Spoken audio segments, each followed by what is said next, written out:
Grimm's Fairy Tales, written by Jakob and Wilhelm Grimm, narrated by C.L. Hinton. The Elves and the Cobbler. Once upon a time there lived a cobbler. He was honest and hard-working, but he was very poor. Times were bad, and he grew poorer and poorer.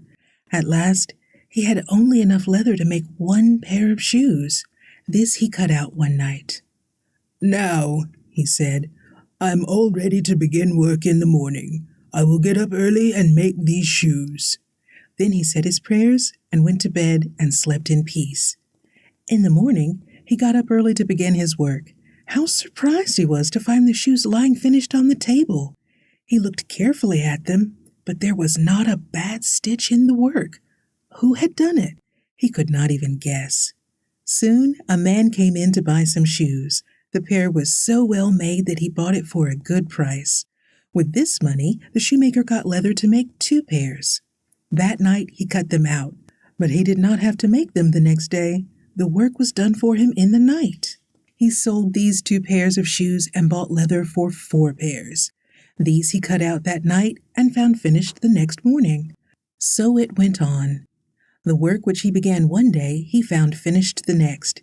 He had only to buy leather and cut out shoes. One winter night the shoemaker cut out several pairs of shoes. Then, instead of going to bed, he said to his wife, "My dear, I should like to find out who helps us every night. Suppose we sit up and watch." His wife agreed, so they left the candle burning. They hid themselves in a corner of the room. As the clock struck 12, there came into the room 2 little naked elves. They sat down on the shoemaker's table and began to work. They sewed so well and so fast that the shoes were soon finished. Then they skipped down and away they went. The next morning the wife said, "Husband, these little men have helped us, and I should like to do something for them. Hear my plan. They must be cold, running about with not a rag upon their backs. I will make them some clothes and knit them some stockings. Do you make a pair of shoes for each." "That I will, and gladly too," said her husband. So they set to work and made the clothes and shoes. That night they did not put any work on the table. Instead, they laid there the gifts. Then they hid to see what the little men would do. At midnight, in they came. They jumped up on the table, expecting to find leather cut out for them to make into shoes. There was nothing but the beautiful little clothes. The elves looked at them in wonder. They felt the soft cloth and put their hands in the little pockets. At last they dressed themselves and jumped and danced for joy. Over stools and chairs they went singing, "Who will wonder at our glee? Happy little men are we, well dressed now as you may see." At last they danced out of the room, and they never came back any more. But the shoemaker who had been kind to those who had helped him was never again in want. As long as he lived, he and his wife lacked nothing. The King of the Birds. A bear and a wolf were walking together in the woods. "Listen, Brother Wolf," said the bear. "What bird is that singing?" "That is the King of the Birds," said the wolf. "We must treat him with great respect." The wolf was in fun, for it was only a little wren. The wren is sometimes called the Hedge King. "Is that the King of the Birds?" said the bear. "I have long wished to see the home of a king. Come and show me his house." "Wait till the queen comes home," said the wolf. Soon Jenny Wren came in sight, bringing food for her little ones. "The king did not choose a very beautiful mate," said the bear. "Let us follow and see their home." But the wolf held him back. "No, let us wait until the king and queen go away," he said. When the wrens flew away, the bear and the wolf went to the tree. The bear climbed up to peep into the nest. There he saw 5 young birds. "Do you call this a king's house?" he cried to the wolf. "Why, it is only a clod of mud and grass. In it are 5 ugly little things with big mouths and no feathers." The wrens heard and were very angry. "We are not ugly little things," they cried, and our home is all that heart could wish. You shall be made to beg our pardon for such a speech." The bear laughed and went his way. The little wrens cried and quarreled till their father and mother came home. "We will not eat a thing, not even a fly's leg, till the bear is punished," they said. "He laughed when the wolf told him we are king's children. He called our nest a clod, and he said that we are ugly little things." "Do not fret about that," said the father wren. "The bear shall be punished." Then he flew to the bear's den and said, "Old Growler, how dare you show so little respect to a king? You shall suffer for it. Prepare to fight." The bear called to his help all the four-footed things of the wood and field, the wolf, the deer, the fox, and many others. The wren gathered together all things that fly. Not only the birds, great and small, came to his help, but bees and gnats and all other winged things. The smallest of the gnats was sent to find out the bear's plans.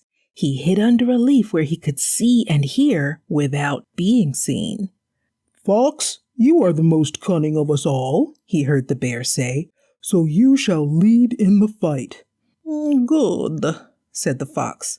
"But we have no flag. What shall we use instead?" No one seemed to know. "Well," said the fox, "I have a beautiful long bushy tail. I will hold it up as long as everything is well. Then you must all go forward. But if I lower my tail, run away as fast as you can." The gnat flew back and told word for word what the fox had said. "Aha," said the wren, "stands the matter thus. Brother Wasp, when the fight begins, fly to the fox. Whenever he raises his tail, sting it with all your might." Next morning, the fight began. There were so many beasts that the ground trembled under their tread. The flying things croaked and buzzed and squawked and darkened the air like a thundercloud. The fox now wished the beasts to march forward, so he raised his bushy tail for a flag. At once the wasp stung him so that he jumped high in the air. Still, he kept his tail up. A second time the wasp stung him. It hurt so that he was forced to lower his tail, but he raised it again. When the wasp stung him a third time, he could bear it no longer. He dropped his tail between his legs. Away he ran as fast as he could go. When the beasts saw this, they were sure that the day was lost. They ran this way and that way to hide, and so the birds won the fight. Back flew the wren to his nest. "Be glad, O children," he cried. "Eat and drink, for we have won the day." "No," said the young wrens. "We will not eat nor drink till the bear comes and begs us our pardon." The wren flew to the bear's den. "Old Growler," he cried, "if you do not wish to fight again, come and beg our children's pardon." The bear, in great fright, crawled to the tree and begged pardon for his rude speech. Then the little wrens were quite content. They ate and drank and were merry all the day. The gifts of the little people. A blacksmith and a tailor had been at work all day. In the evening they walked together in the country. The moon rose as they were on a lonely road. All at once they heard far-off music. It was so sweet that they forgot how tired they were and hurried forward. The sound grew clearer and clearer. Soon they came to a hillside. There they saw a crowd of merry little men and women. They were dancing in a ring to the sound of music. In the middle of the ring was a little man with a long white beard which reached to his waist. He wore a coat of many colors. The tailor and the blacksmith stood still watching the dancers. Soon the little old man made signs for them to come inside the ring. At first they did not wish to do this, but when they saw how merry and good-natured the little people were, they entered the ring. Round and round danced the little men and women. After a while, the old man drew a large knife from his belt. He felt the edge and sharpened it on a stone. Then he turned and looked hard at the strangers. They were frightened, but they had no time to run away. He caught the blacksmith and shaved off his hair and beard. Then he turned to the tailor and shaved him too. After doing this, he patted them on their backs to show that he was pleased with them. He pointed to a heap of coals on the roadside and made signs for them to fill their pockets. Both obeyed, though they could not see what would be the use of a pocket full of coals. Now the clock struck 12. All at once the music stopped, and in a flash the little people were gone. There lay the green hillside in the moonlight. The tailor and the blacksmith rubbed their eyes. Was it all a dream? No, there were their shaven heads, and there were their pockets full of coals. They walked down the road till they came to a house where they wished to spend the night. There was nowhere for them to sleep but in the stable. They lay down on the straw and fell asleep. They were too tired even to take the coals out of their pockets. But early the next morning, the weight awakened them. What was their surprises to find that instead of coals, their pockets were full of lumps of gold. Their beards, too, had grown again, and their heads were covered with hair. They were now very rich. The blacksmith had larger pockets, and he had even more gold than the tailor, but he was not content. "Ah, friend tailor," he said, "I wish we had known those coals would change to gold. I should have taken more. I should have filled my hands as well as my pockets. Let us go back to the hillside tonight. No doubt the little old man will give us more." "No," said the tailor, "I'm content. The little man gave me more gold than I ever hoped to see. Instead of trying to get more, I will make the best of what I have." "Then I will go alone," said the blacksmith. He had the tailor make his pockets larger, and he bought 2 great bags. Then he went to the hillside. He found the little people dancing and singing as on the former night. Again they took him into the ring. The old man shaved him and made signs to him to take some coals. He filled all his pockets and both the bags. Then he went home dragging his heavy load. He had a bed that night, but he did not take off his clothes. "The weight of the gold in my pockets will wake me early," he said. "Then I will rise and count my riches." Early the next morning he started up and put his hands in his pockets. There were coals, black coals. Handful after handful he pulled out, but no gold. In the bags, too, there were only coals. "Well, I still have the gold I got the first night," he said. "That is safe."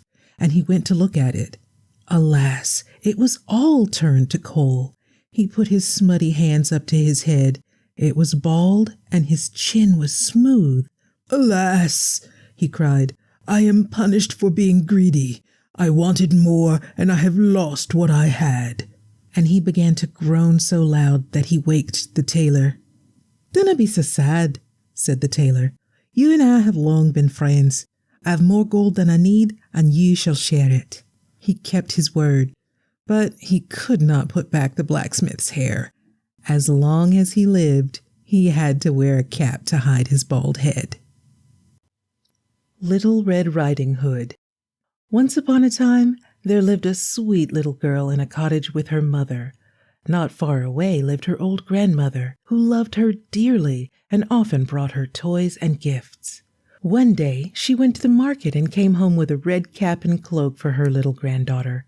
The child liked them so much that she wore them everywhere she went, so she came to be called Little Red Riding Hood.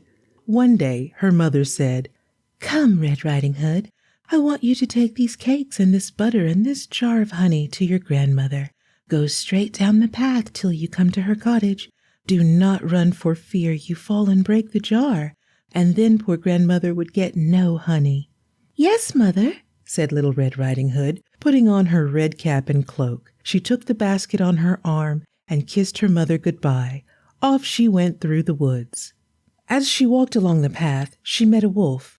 She did not know what a wicked beast it was, and so she was not at all afraid. "Good day, Red Riding Hood," said the wolf. "Good morning, sir," she said. "Where are you going so early, Red Riding Hood?" he asked. "I am going to my grandmother's, sir," said the little girl. "Mother baked today, and I am taking grandmother some cakes and some butter and a jar of honey." "Where does she live?" asked the wolf. "About a half a mile away in the woods. The cottage stands under a great oak tree, and there are nut bushes nearby." "I will go see her someday," said the wolf. He thought, if only those woodcutters were out of the way, I would eat you at a mouthful. But I may get you yet. On he walked at her side.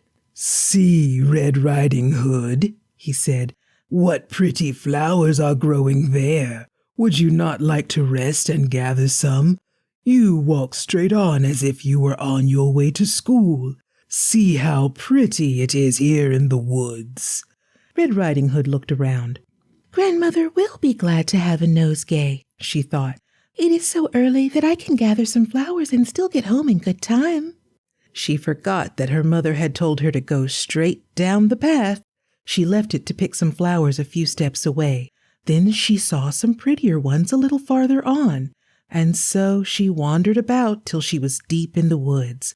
Meanwhile, the wolf ran straight on down the path. He went to the old grandmother's house and knocked at the door.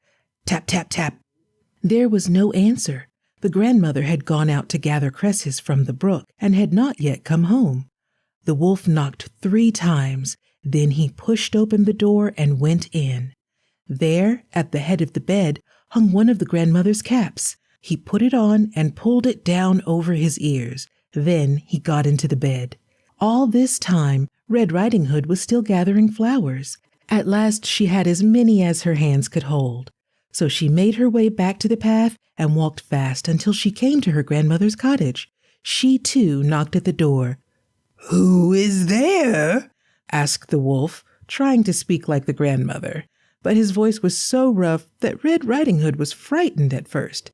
Then she thought, poor grandmother must have a bad cold. So she answered, "It is I, Little Red Riding Hood. I bring you some cakes and butter and a jar of honey." "Pull the latch and the door will fly open," said the wolf. Little Red Riding Hood pulled the latch and the door flew open. In she went. There, in bed, lay her grandmother, as she thought. The wolf had drawn the cover up so she could only see his head. He had pulled the nightcap as far over his face as he could, but his great eyes were shining out. Red Riding Hood put the basket on the table. Then she went to the bedside. "Oh, grandmother," she said, "what great eyes you have." "The better to see you, my dear, the better to see you," said the wolf. "And, grandmother, what great ears you have." "The better to hear you, my dear, the better to hear you." "And what sharp teeth you have." "The better to eat you up," said the wolf, jumping out of bed. He was just about to eat poor Little Red Riding Hood at one mouthful, but at that minute the door flew open. In came some woodcutters, and behind them the grandmother. The men had seen the wolf talking to the little girl. Fearing that he meant harm, they followed him, and on the way they met the grandmother coming home. One blow from a woodcutter's sharp axe, and the wicked wolf lay dead on the floor. And of one thing you may be sure, Little Red Riding Hood never stopped in the woods again to talk with a wolf. The Wolf and the 7 Goslings. Once upon a time there lived a goose that had 7 little goslings. These she loved as dearly as a mother can. One day she had to go out to seek food, so she called her young ones to her and said, "Dear children, I'm going to get you something to eat. Be good while I am away. Be sure, be very sure, not to open the door. Here in the forest lives a great wolf. He would like to get into our house and eat you up. Look out for him with his rough voice and his great black paws." "Dear mother," said the goslings, "we will do just as you say. Please bring us some fine fat worms."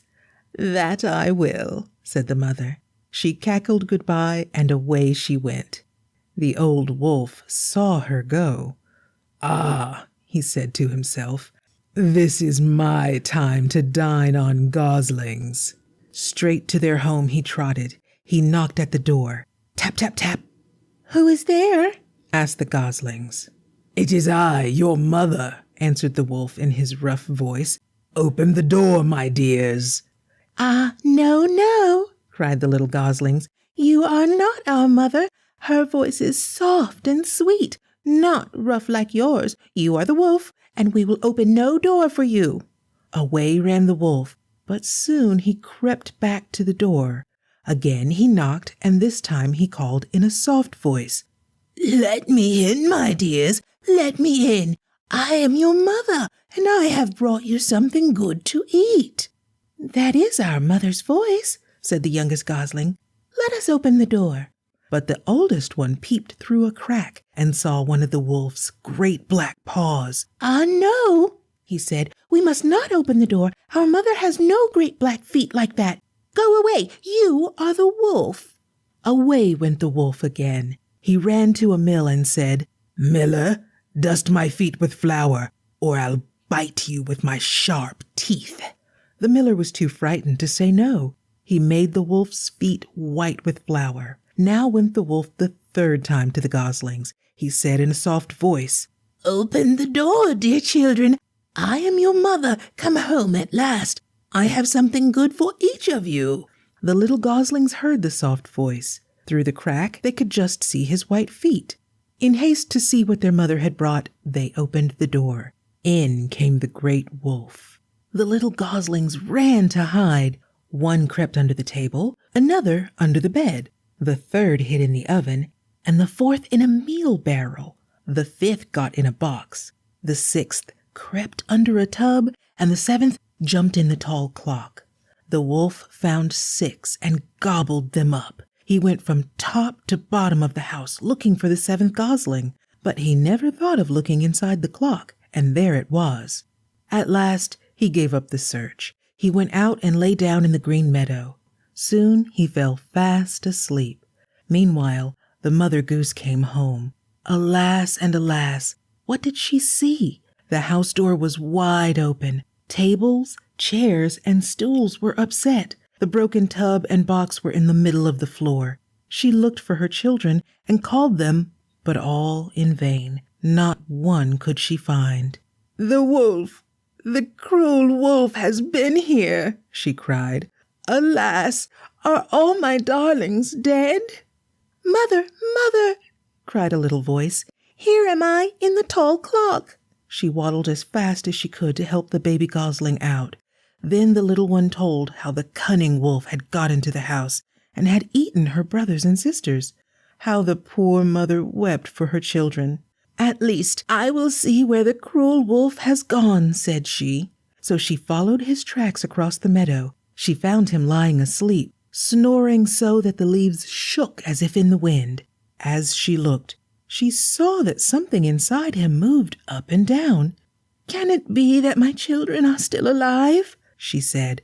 "I will see." She sent the little gosling to bring her scissors and needle and thread. She gave a snip, and out came one of the goslings. Then another snip and another, till all 6 stood safe beside her. The great wolf had swallowed them whole, and they were not hurt.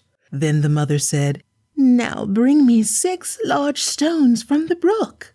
The goslings brought the largest stones they could lift. These they put inside the old wolf. The mother goose sewed him up so quietly that he did not stir.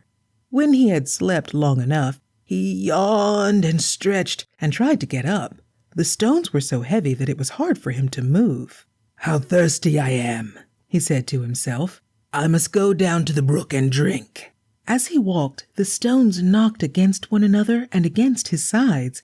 He cried out, "Rattle, rattle, rumble, rumble, who ever felt such bones? Surely a wolf has right to grumble at goslings so like stones." He came at last to the brook and stooped to drink. But when he leaned forward, the weight of the stones made him fall into the stream. Down he sank to the bottom and never rose again. The goslings and their mother heard the splash and ran to the brook. They danced for joy, crying out, "The wolf is dead! The wolf is dead!" The Queen Bee. A king had 2 sons who were called very clever. Yet they were idle and never thought of other people's comfort or pleasure. They had a younger brother named Whitling, who was quiet and gentle. The 2 older brothers often laughed at him. "You are too stupid ever to make your way in the world," they said. One day, the three started on a journey together. They had not gone far when they came to an anthill. "Let us upturn this anthill," said the oldest brother. "It will be fun to see the frightened ants running to and fro carrying their eggs." "No, no," said Whitling. "Leave the little ants in peace. Why should we frighten them?" They left the ants' hill unharmed, and on they went. Soon they came to a lake. Many ducks were swimming about on the water. Then the second brother said, "Come, let's kill some of these fine ducks." "No," said Whitling. "Do not kill them. We do not need them for food, so why should we take away their lives?" So they left the ducks swimming about on the lake. They walked on till they came to a bee's nest in a tree. "Let us kindle a fire," said the oldest brother. "The smoke will keep the bees from stinging us. Then we can take the honey." But Whitling held him back. "Do not make a fire. Why should we rob the bees of their store? We are not hungry, and we cannot carry the honey with us." Again, they listened to his words, though they said, "You are a poor, silly fellow." On and on they went. At last they came to a great castle. It was of stone, and all things they saw, even the horses in the stables, were stone. The brothers went through room after room. They did not see man, nor woman, nor child, only stone figures. At last they reached a door, through a hole in which they saw a little gray man. They called to him once and again. When they called the third time, he rose and came out. He gave them food and showed them a room where they might sleep, but he did not speak one word. The next morning he showed them a stone table on which were written 3 tasks. These every one who came to the castle must undertake. The first was this: in the moss around the castle are scattered 1,000 pearls. They must be found in 1 day. Whoever does this will free the castle from its spell. Whoever tries and fails will himself be turned to stone at sunset. The oldest brother read these words and began at once to search for the pearls. He looked all day long, but when sunset came, he had found only 100, so he was turned into stone. The next day, the second brother began the search. He began before day, searching by moonlight, but at sunset he had found only 200 pearls, so he too was changed into stone. It was now the turn of Whitling. He searched and searched, but he found only a handful of pearls. As the sun was about to set, poor Whitling dropped the gems and began to weep. As he wept, there came to him the ants whose home he had saved. "Good day, friend Whitling," they said. "Once you did us a good turn, now we will repay you." Here and there through the moss went the little ants. One after another came up with a pearl which it laid before him. Then home they went without waiting for his thanks. In great joy, Whitling carried the pearls to the castle. Then the old gray man pointed to the stone table. There Whitling read the second task. The key of the princess's room is under the mud and water of this great lake. It must be found and the door unlocked. "Ah," thought Whitling, "this is a thing I can never do. No man on earth can dive deep enough to find a little key lost in a great lake." He went out and stood beside the lake, and his tears fell into the blue water. Then the ducks that he had saved came swimming to his feet. "Do not be so sad, friend Whitling," they said. "You saved us. Now it's our time to save you." Down to the bottom of the lake they dived. At last, one came up with the key in his beak. Whitling took it and unlocked the door of the princess's room. There they lay, all 3 fast asleep. Now the little gray man pointed Whitling to his last task, the hardest of all. "Go into the room where the 3 princesses lie asleep. They are so much alike that their own mother cannot tell one from another. You must awake the youngest and dearest." Before they went to sleep, the oldest ate some sugar, the second a little syrup, and the youngest a spoonful of honey. But how was Whitling to know which had eaten the honey? He stood looking at the princesses. They were as much like one another as his image in the looking-glass was like him. Just then there flew into the room the queen bee of the nest that he had saved. She flew to the king's daughters and buzzed from one to another. Then she began to sip honey from the lips of one. Thus, Whitling knew this was the youngest, and he waked her. When she opened her eyes, the castle was freed from its spell. The other princesses waked, and the horses and men took their own shapes again. Then the king gave Whitling half his kingdom and his youngest daughter as bride. The two older brothers married the other princesses. They had learned from Whitling that it is better to be simple and kind-hearted than clever and unkind. The Boasting Wolf. A fox was one day talking to a wolf about men. "They are so strong and so brave," it said, "that all beasts fear them." "I wish I could meet a man," said the wolf. "I would not fear him. I would make him run." "Let us see about that," said the fox. "If we take this path, I can show you a man." The fox led the wolf to a hedge beside the road. Here they hid and watched for a man to pass. By and by there came hobbling along an old soldier. He could hardly walk, even with a cane in his hand and a crutch under his arm. "Is that a man?" asked the wolf. "No, not now," said the fox. "He was once." Then came a boy running to school. "Is that a man?" asked the wolf again. "No, not yet," said the fox. "He will be one by and by." At last came a hunter. He had a gun on his shoulder and a knife in his belt. "Ah," said the fox, "there comes a man. Show fight, if you please. As for me, I shall run to hide." Away ran the fox. The wolf rushed at the man. "What a pity my gun is loaded with small shot," said the hunter. He fired in the wolf's face as it sprang at him. Then he drew his knife and gave a sharp cut. Back to the woods ran the wolf, covered with blood. "Well, brother wolf," said the fox, "how did you come out in your fight with the man?" "Oh," groaned the wolf, "he is, as you said, much stronger than I am. When I ran at him, he took a stick from his shoulder. Out of this he blew lightning in my face and hailstones against my nose. Still I would not give up. Then he pulled a rib out of his side, and with that cut me, so that I fear I shall die."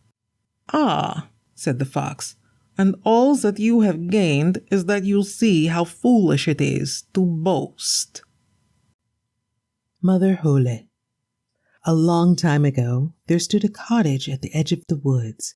In this cottage lived a widow with her 2 daughters. The younger girl was fair and kind and sweet-tempered. The older was idle and so vain and unkind that no one but her mother could bear her. Strange to say, the mother loved her far better than her sister. The younger girl did all the work of the house and had hard words besides. Every day she had to sit by the spring in the yard and spin till her fingers bled. One day, as she was sitting there hard at work, her spindle, or spool, slipped from her fingers. It fell to the bottom of the spring and was lost to sight. The poor girl looked for it in vain. Then she went and told her mother what had happened. The mother scolded and beat her. "You idle, careless girl," she said. "You let the spindle fall because you do not wish to work. But you may as well get it out. I shall not buy another, and not a bite nor a sup shall you have until you bring it back." The girl went weeping to the spring and stooped to see if she could find the spindle. Alas, she leaned too far and in she fell. But instead of staying in the water, she fell on through the spring and came out on the other side. She found herself in a beautiful meadow. The sun was shining bright, and there were thousands of flowers in blossom. There was a little path across the meadow, and this she followed. It led after a while to an oven full of bread. The loaves cried, "Take us out! Take us out! We are done to a turn!" The girl stepped to the oven and took out all the loaves. Then on she walked again. Soon she came to a tree full of ripe red apples. The tree cried, shake me, my apples are all ripe." Then she shook the tree till the apples fell round her like rain. She put them together in a heap and went on. At last she came to a small cottage. In the door stood an old woman. She looked so strange and so fierce that the girl started to run away, but the woman called after her, "Do not be afraid, dear child. Come here and live with me. Obey me and do your duty, and you will meet with only kindness. Every day you must make my bed well and shake it so that the feathers fly. Then there will be snow upon the earth, for I am Mother Hölle." So the girl went to live with Mother Hölle. Every day she shook the bed until the feathers flew like snowflakes. She had plenty to eat and to drink, and never an unkind word.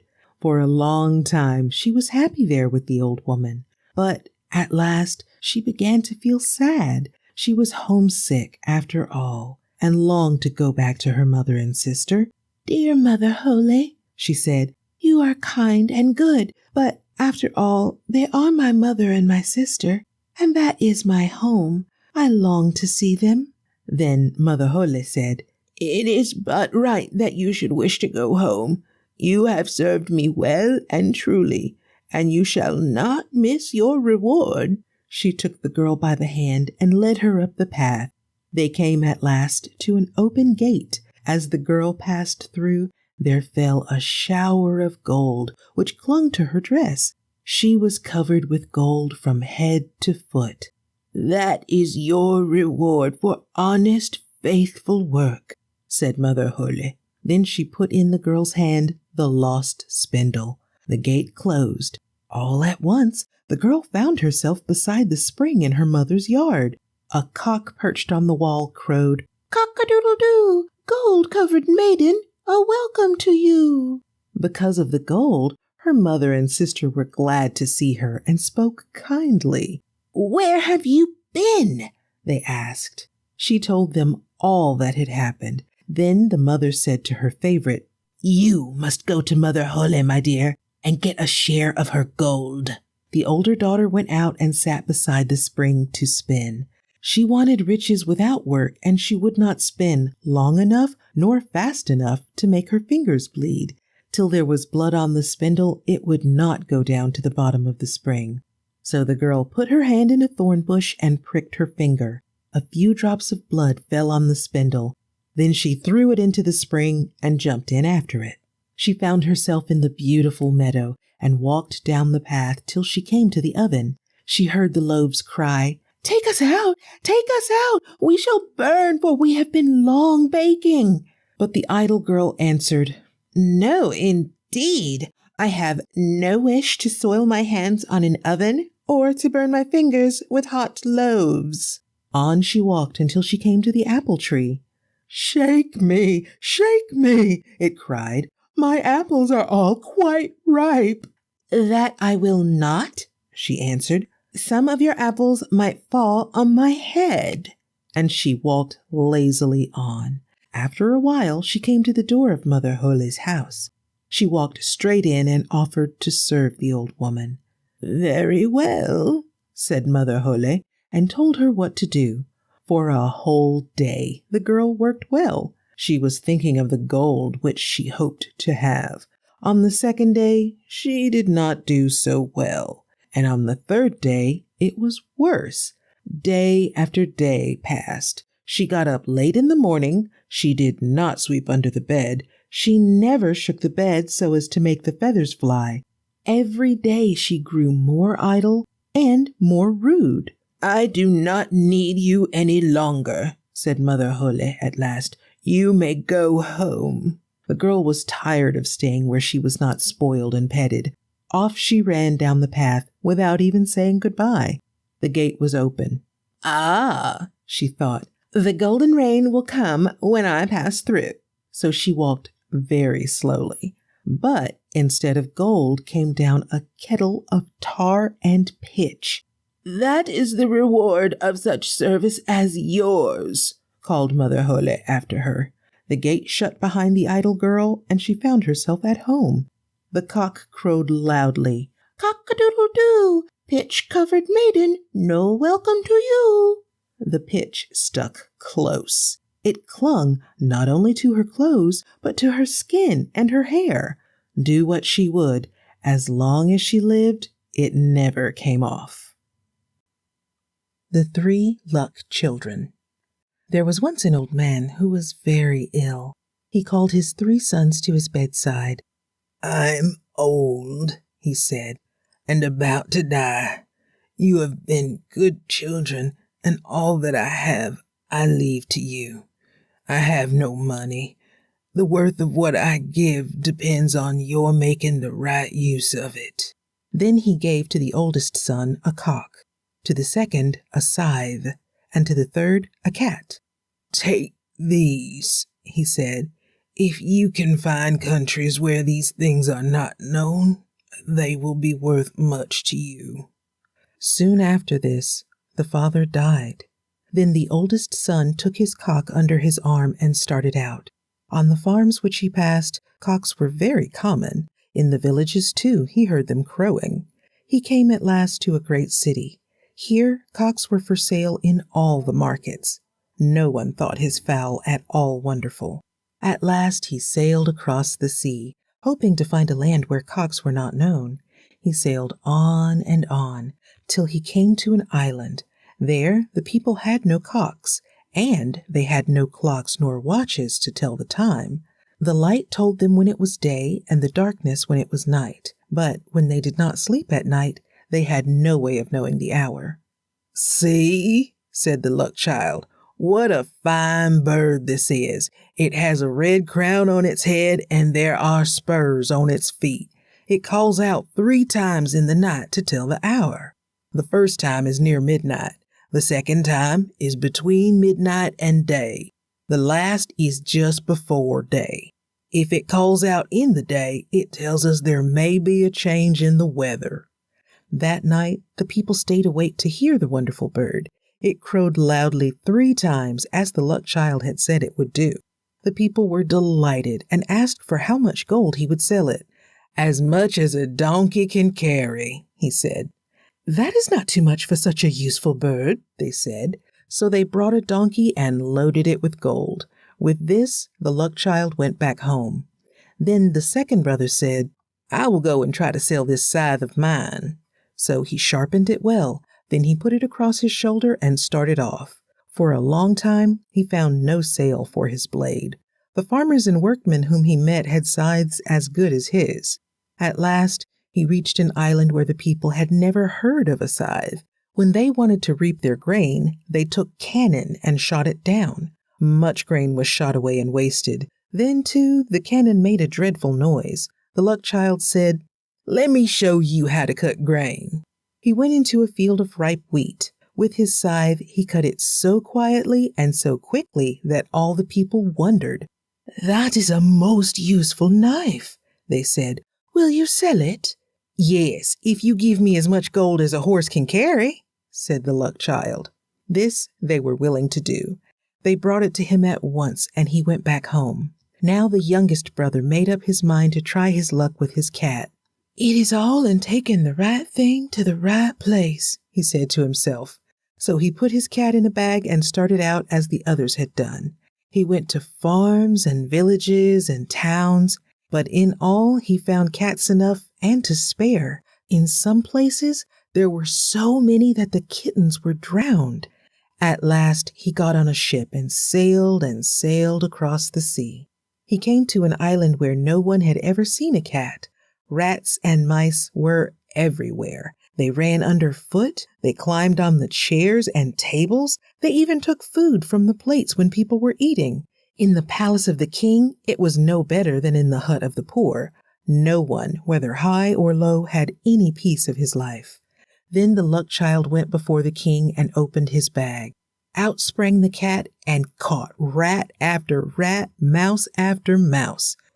"Good, good," said the king. "This wonderful beast will soon free us from rats and mice. Will you sell it?" "Yes," said the luck child, "if you will give me as much gold as a mule can carry." "That I will," said the king. The luck child took the gold and went down to the ship to set sail for home. Meanwhile, the cat made herself at home in the palace. The servants were kept busy counting the rats and mice that she killed. At last, such hard work made her thirsty. She went to the servants crying, "Mew, mew." They were frightened at this strange cry. King and servants and all ran away. Then they held a meeting to decide what to do. "We will ask her to leave the palace," said the king. "If she will not go, we will send an army to drive her away. It was bad to be vexed by rats and mice, but it is worse to have here this fearful beast that cries mew, mew." A man was sent to ask the cat to leave the palace. Poor Puss was now thirstier than ever, so she ran to him saying, "Mew, mew," as loud as she could. Away ran the man so fast that his coat-tails stood straight out behind. "The fearful beast will not leave the palace," he cried. "When I asked her to go, she was very angry. She cried, 'Mew, mew,' and gave me chase. I feared I should not get away with my life."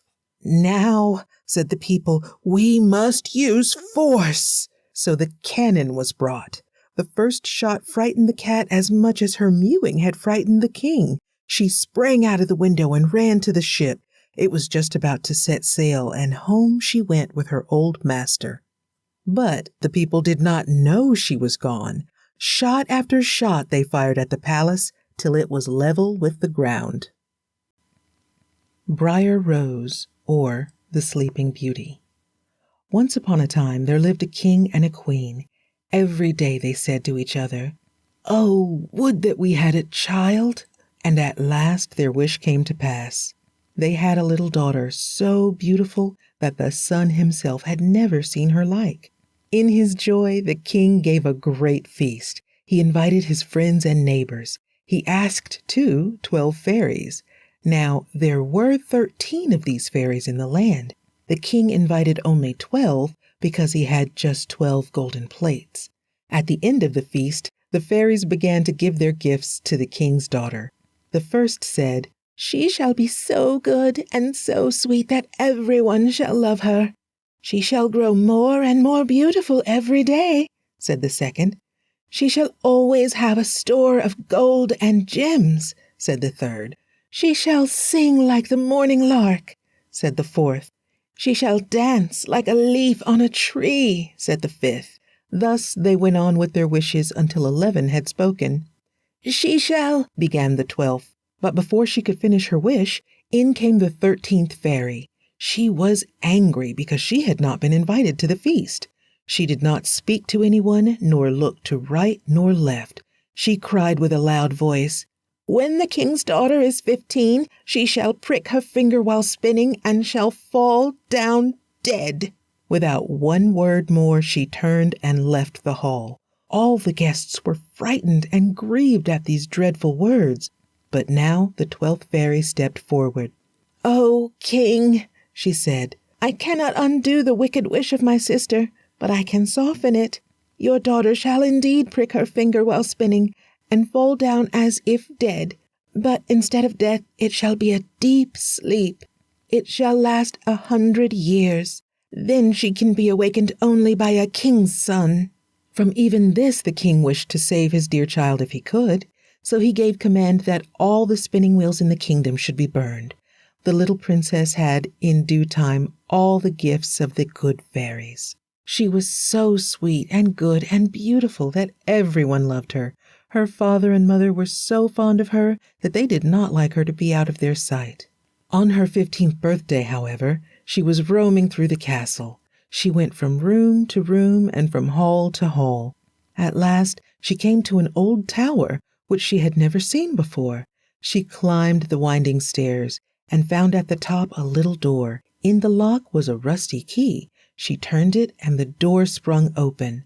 There, at a wheel, sat an old woman spinning flax.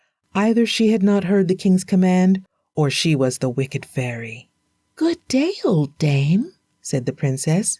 "What are you doing?" "I am spinning," said the old woman, nodding her head. "I like this wheel that goes round and round so fast," said the princess. "Let me see if I can spin." As soon as she gave the wheel one turn, there came to pass the wish of the evil fairy. She stuck her finger and fell as dead to the floor. A deep sleep fell upon her, and not upon her alone, but upon the king and the queen and everyone in the castle, the horses in the stable, the dogs in the yard, the doves on the roof, even the fire on the hearth, became still and slept. The wind ceased, and not a leaf stirred on the trees.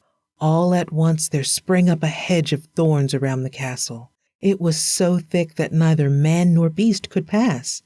From without, nothing could be seen but the tops of the tower and the flag on the roof.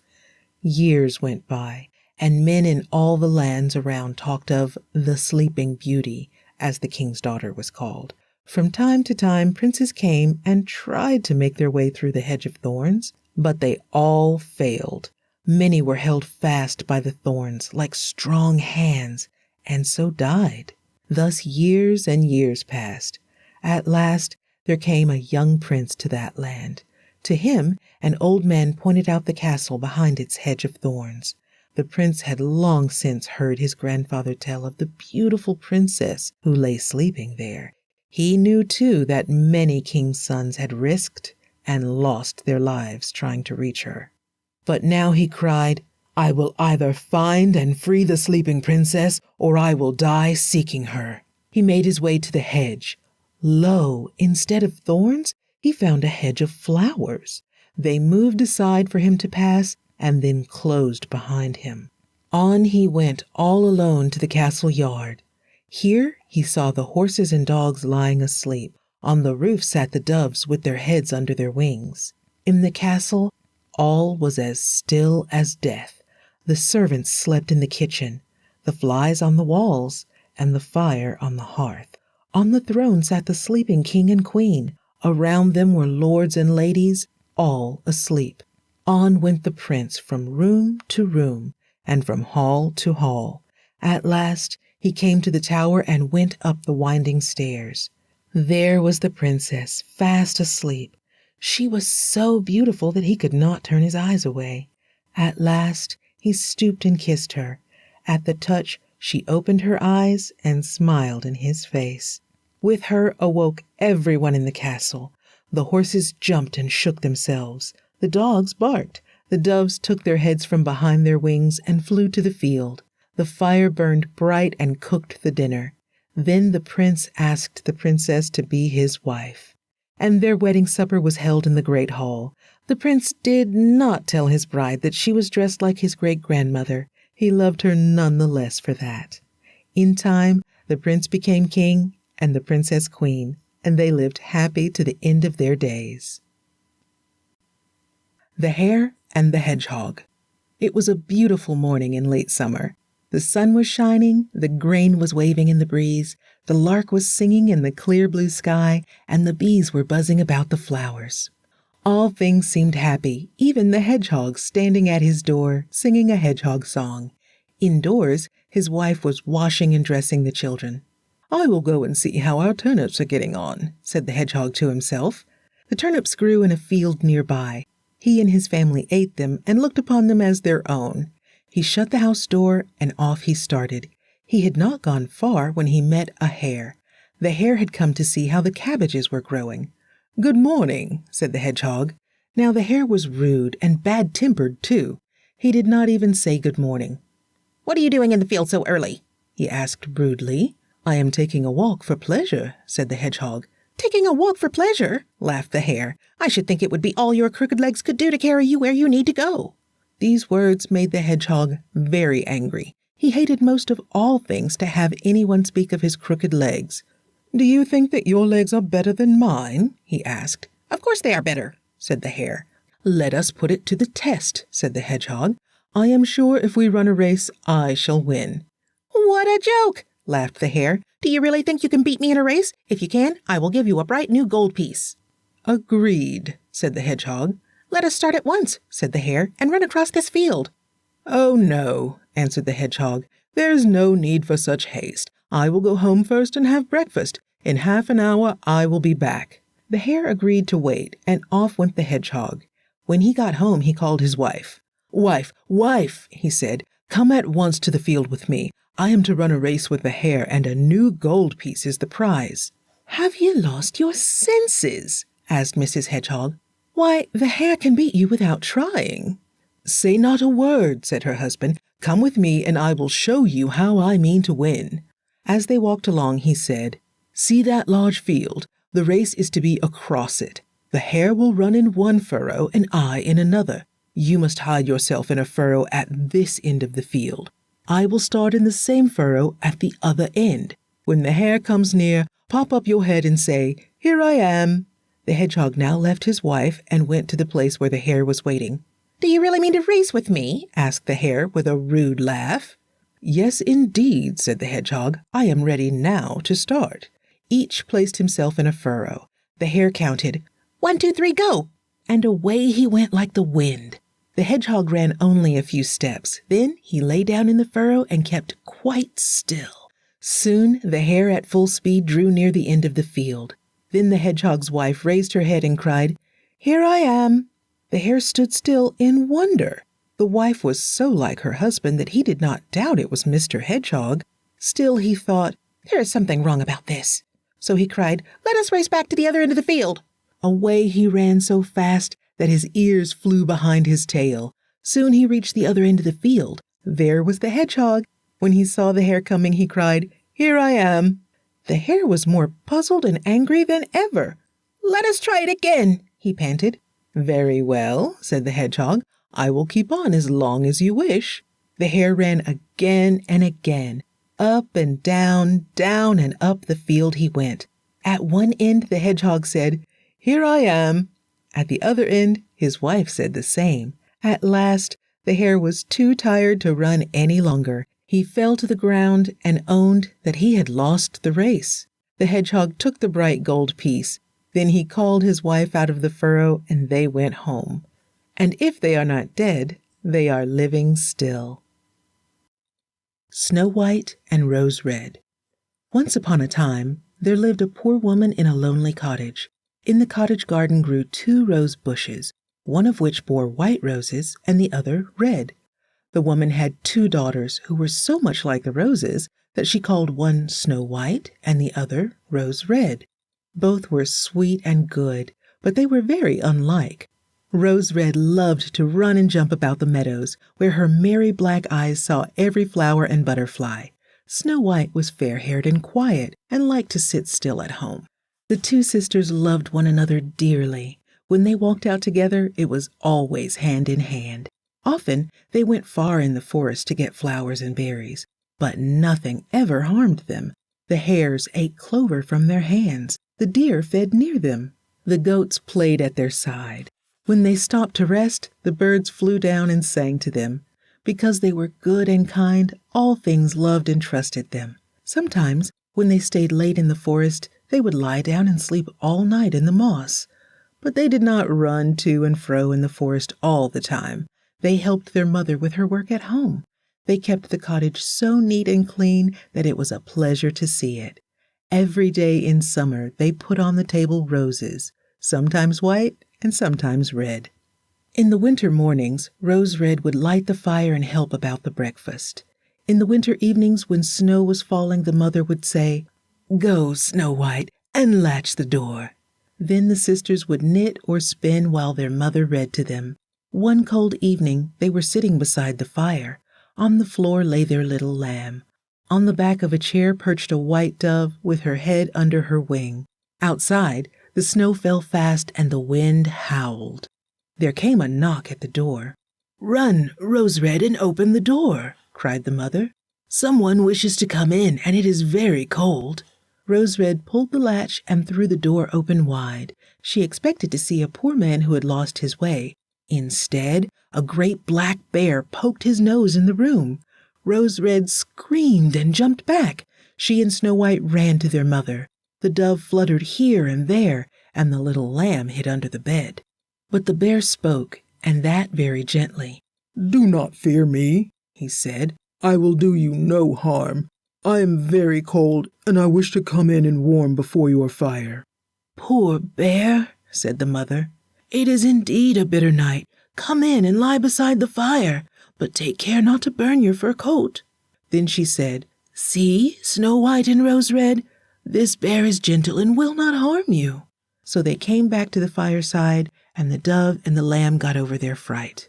The children brought a broom and swept the snow from the bear's fur. Then they began to play with him, and soon the 3 were good friends. When bedtime came, the snow was still falling and the wind howling. So the mother said to the bear, "I have not the heart to send you out in the woods tonight. You may sleep here beside our fire, where you will be warm and dry." In the morning, the two children opened the door. The bear trotted away over the snow into the woods. After that, he came every evening at the same hour. The children played with him until bedtime, and then he slept before the fire. Winter passed. Spring came, and the world grew fresh and green. One morning, the bear said to Snow White, "I must go away now, and I cannot come back till summer is over." "Where are you going, dear bear?" asked Snow White. "I must go into the forest to take care of my treasure," he said. "It is buried in the ground, and there it is safe so long as it is covered with frost and snow. But now spring is making the earth warm and soft. The dwarfs will dig down and get my treasures if I do not watch, and what goes into their caves does not often come out again." Snow White was so sorry to see her old friend go that she did not open the door very wide. As he went out, the latch tore off a little piece of his fur. Under the fur, Snow White thought she saw something shine like gold, but her eyes were so full of tears that she could not be quite sure. Away trotted the bear and was soon out of sight in the forest. Sometime after this, the mother sent the children into the woods to pick up sticks for the fire. They came to a tree which had fallen across the path. Here they saw something bobbing up and down. It was a dwarf with a wrinkled face and a long snow-white beard. The end of his beard was caught in the tree. He jumped up and down like a dog tied by a chain and could not get free. "Why do you stand there staring at me?" he cried to the sisters. "Can't you come to my help?" "Poor little man," said Rose Red. "How did you get caught?" "You silly thing," said the dwarf. "I was getting some wood to cook my dinner. While I was trying to split the branch, it came together and caught my long beard. Now it holds so fast that I cannot get away." The children did their best to get his beard free, but all in vain. "I will run and get someone to help us," said Rose Red at last. "Why do you wish to call other people?" snarled the dwarf. "You are two more than are of any use now. Can't you think of anything better to do?" "I have thought of something," said Snow White. She pulled her scissors out of her pocket and cut off the end of his beard. The dwarf snatched up a bag full of gold which was lying at the root of the tree. Away he went, without thanking the children for their help. Some time after, Snow White and Rose Red went out fishing. As they sat on the bank of the stream, they saw something like a large grasshopper jumping about. They went to see what it was and found the dwarf. "What are you doing?" asked Rose Red. "You are about to fall into the water." "Can't you see that this fish is pulling me in?" cried the dwarf. He had been fishing, and the wind had tangled the line in his beard. A large fish was caught on the line, and he was not strong enough to draw it out, nor could he set it free, so he was being pulled into the water. The children did their best to untangle his beard, but they could not. At last, Snow White had to pull out her scissors and cut off another piece. Although this saved his life, the dwarf was very angry. "How dare you ruin my beautiful beard?" he cried. "Bad luck to you both." Then he picked up a bag of pearls he had hid among the rushes and went away. Soon after this, their mother sent Snow White and Rose Red to town to buy some needles and thread. They went through the woods and across a field. Here they saw a large bird circling about in the air. Suddenly he pounced down to the ground, and then they heard loud cries. They ran to see what was the trouble. They found that the bird had caught the dwarf in its claws and was trying to carry him off. The kind-hearted children did all that they could for the little man. They caught and held him fast and beat the bird till it flew away. But as soon as the dwarf had got over his fright, he squeaked out, "Why did you jerk me about so roughly? You tore my new coat, meddling, awkward things that you are." Then he took up a bag of precious stones and went his way. The little girls were so used to his harsh words and rough ways that they thought nothing of them. On they went to town and did their mother's errands. On their way home, they came again upon the dwarf. He had emptied his bag of precious stones upon the ground, thinking that no one was near. The sun was shining and the stones glittered with rainbow colors. Snow White and Rose Red stopped to admire them. "What are you doing? Spying on me?" asked the dwarf, his gray face turning red with rage. Just then there was heard first a growl and then a roar. Out of the woods rushed a large black bear. The dwarf jumped up and tried in vain to get away.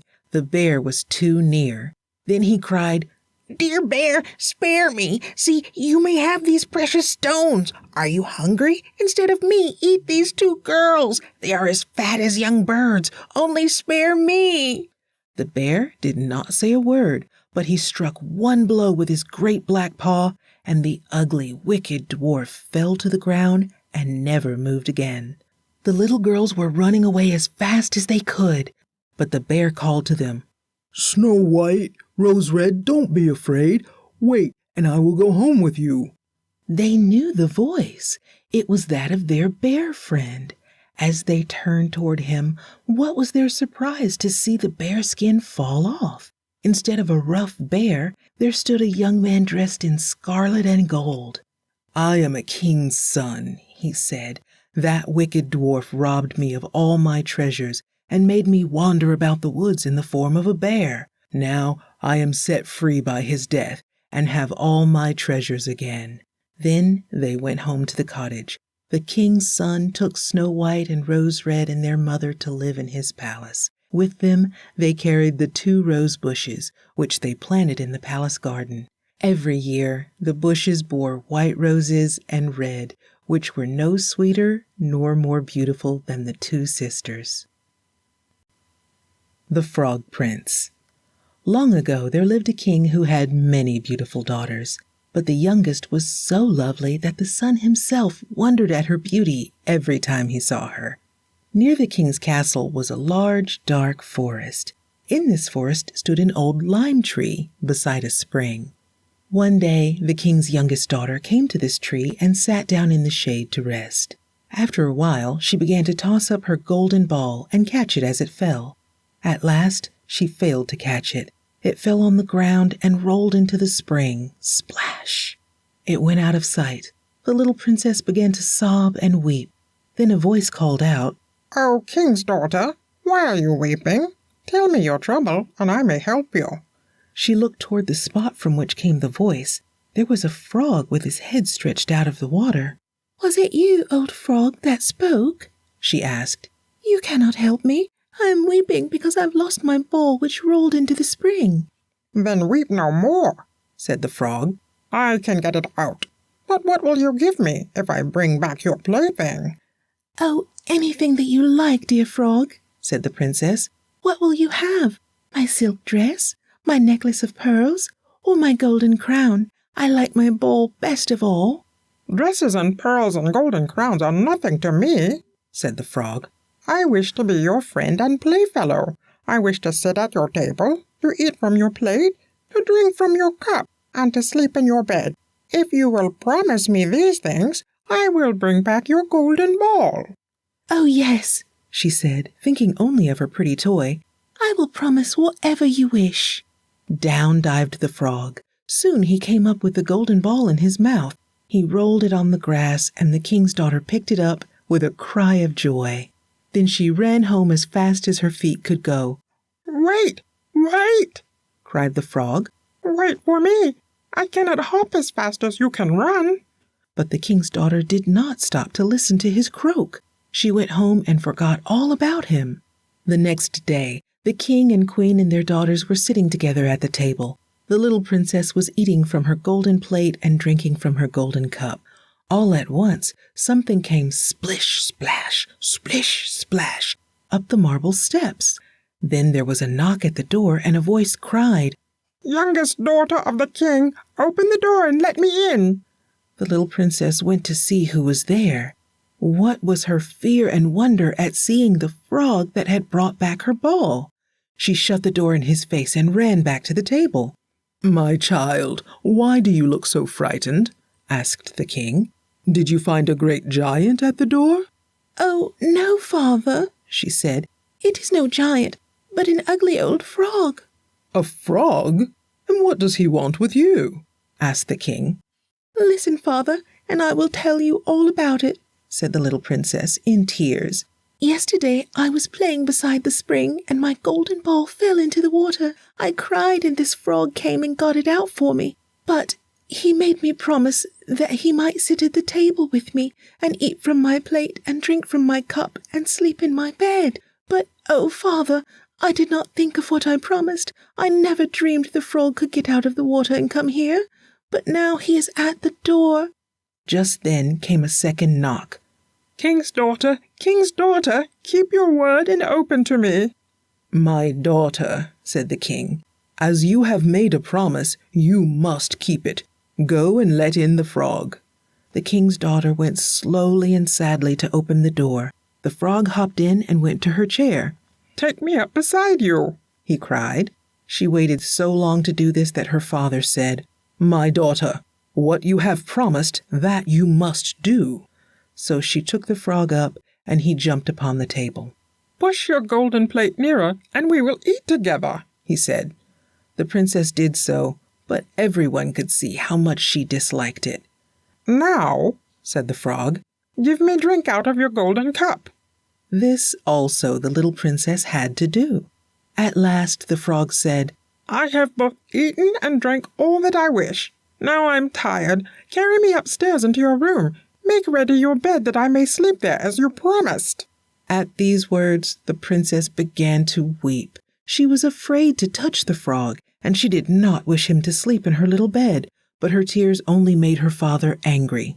"He helped you when you were in trouble," he said.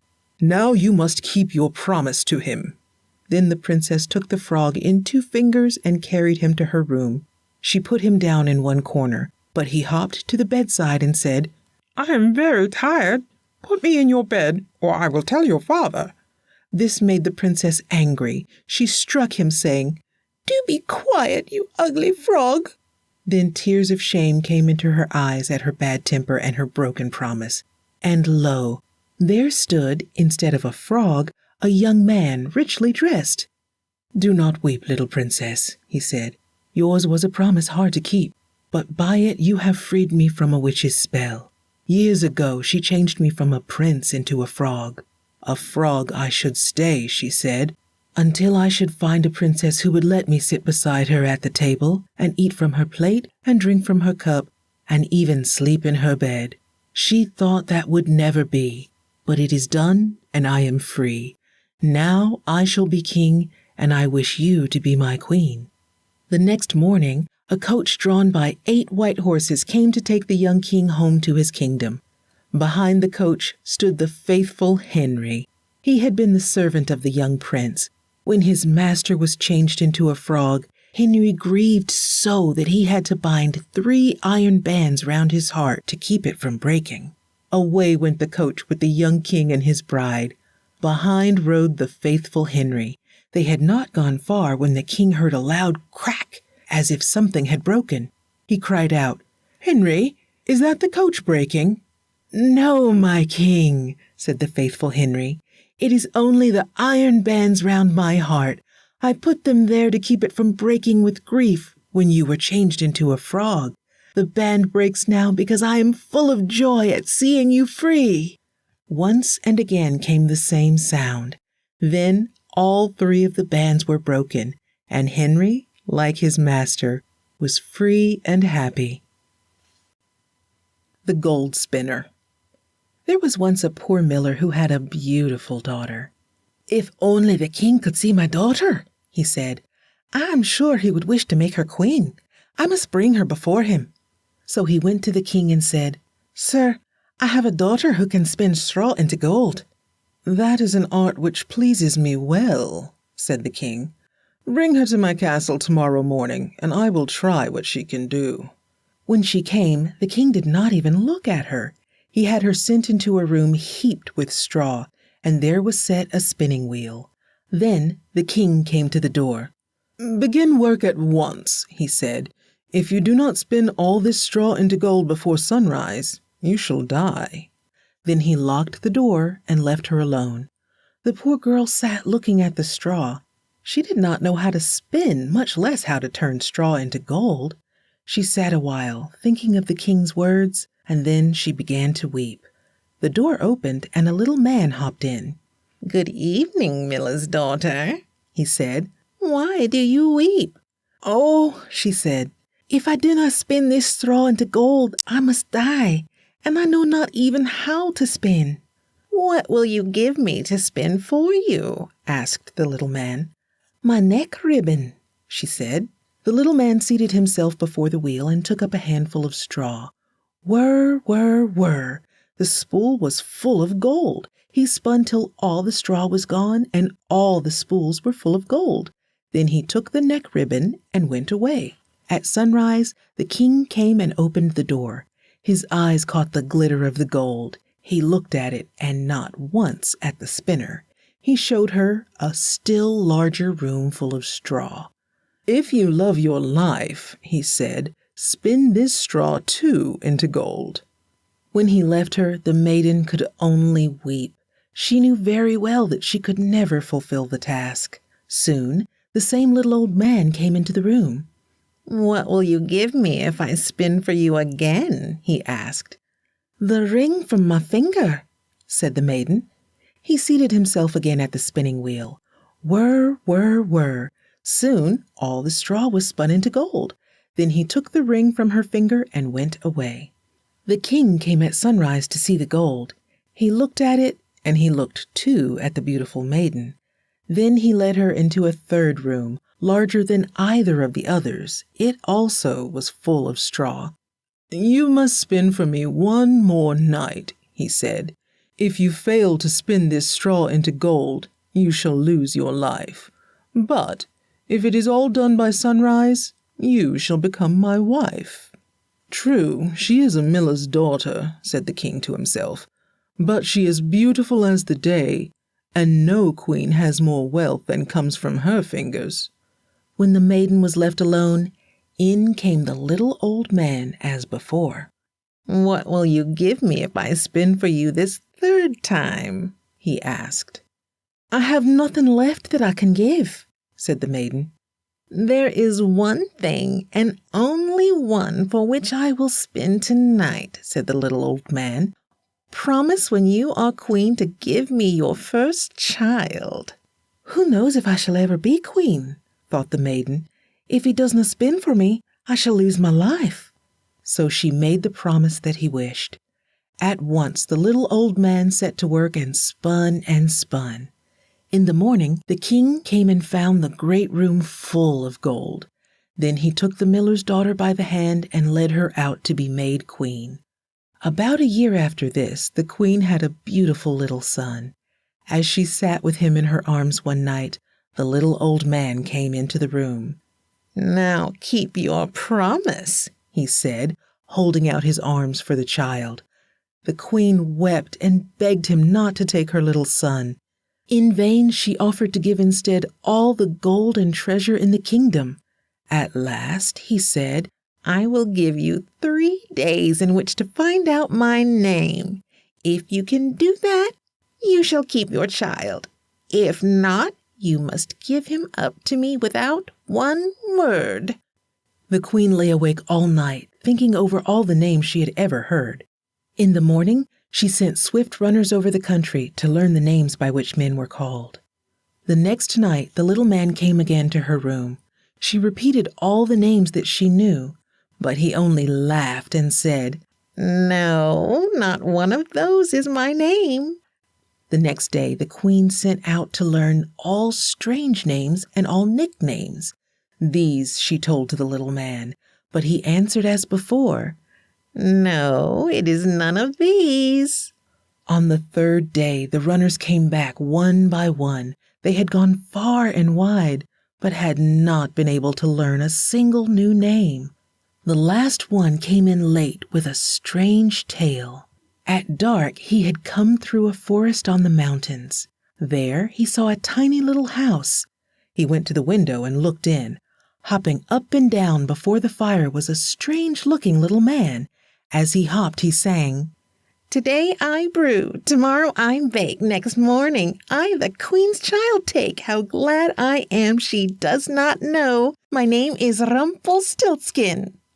The queen was overjoyed when she heard this. She gave the man a bag of gold and sent him away, just as the little man came in.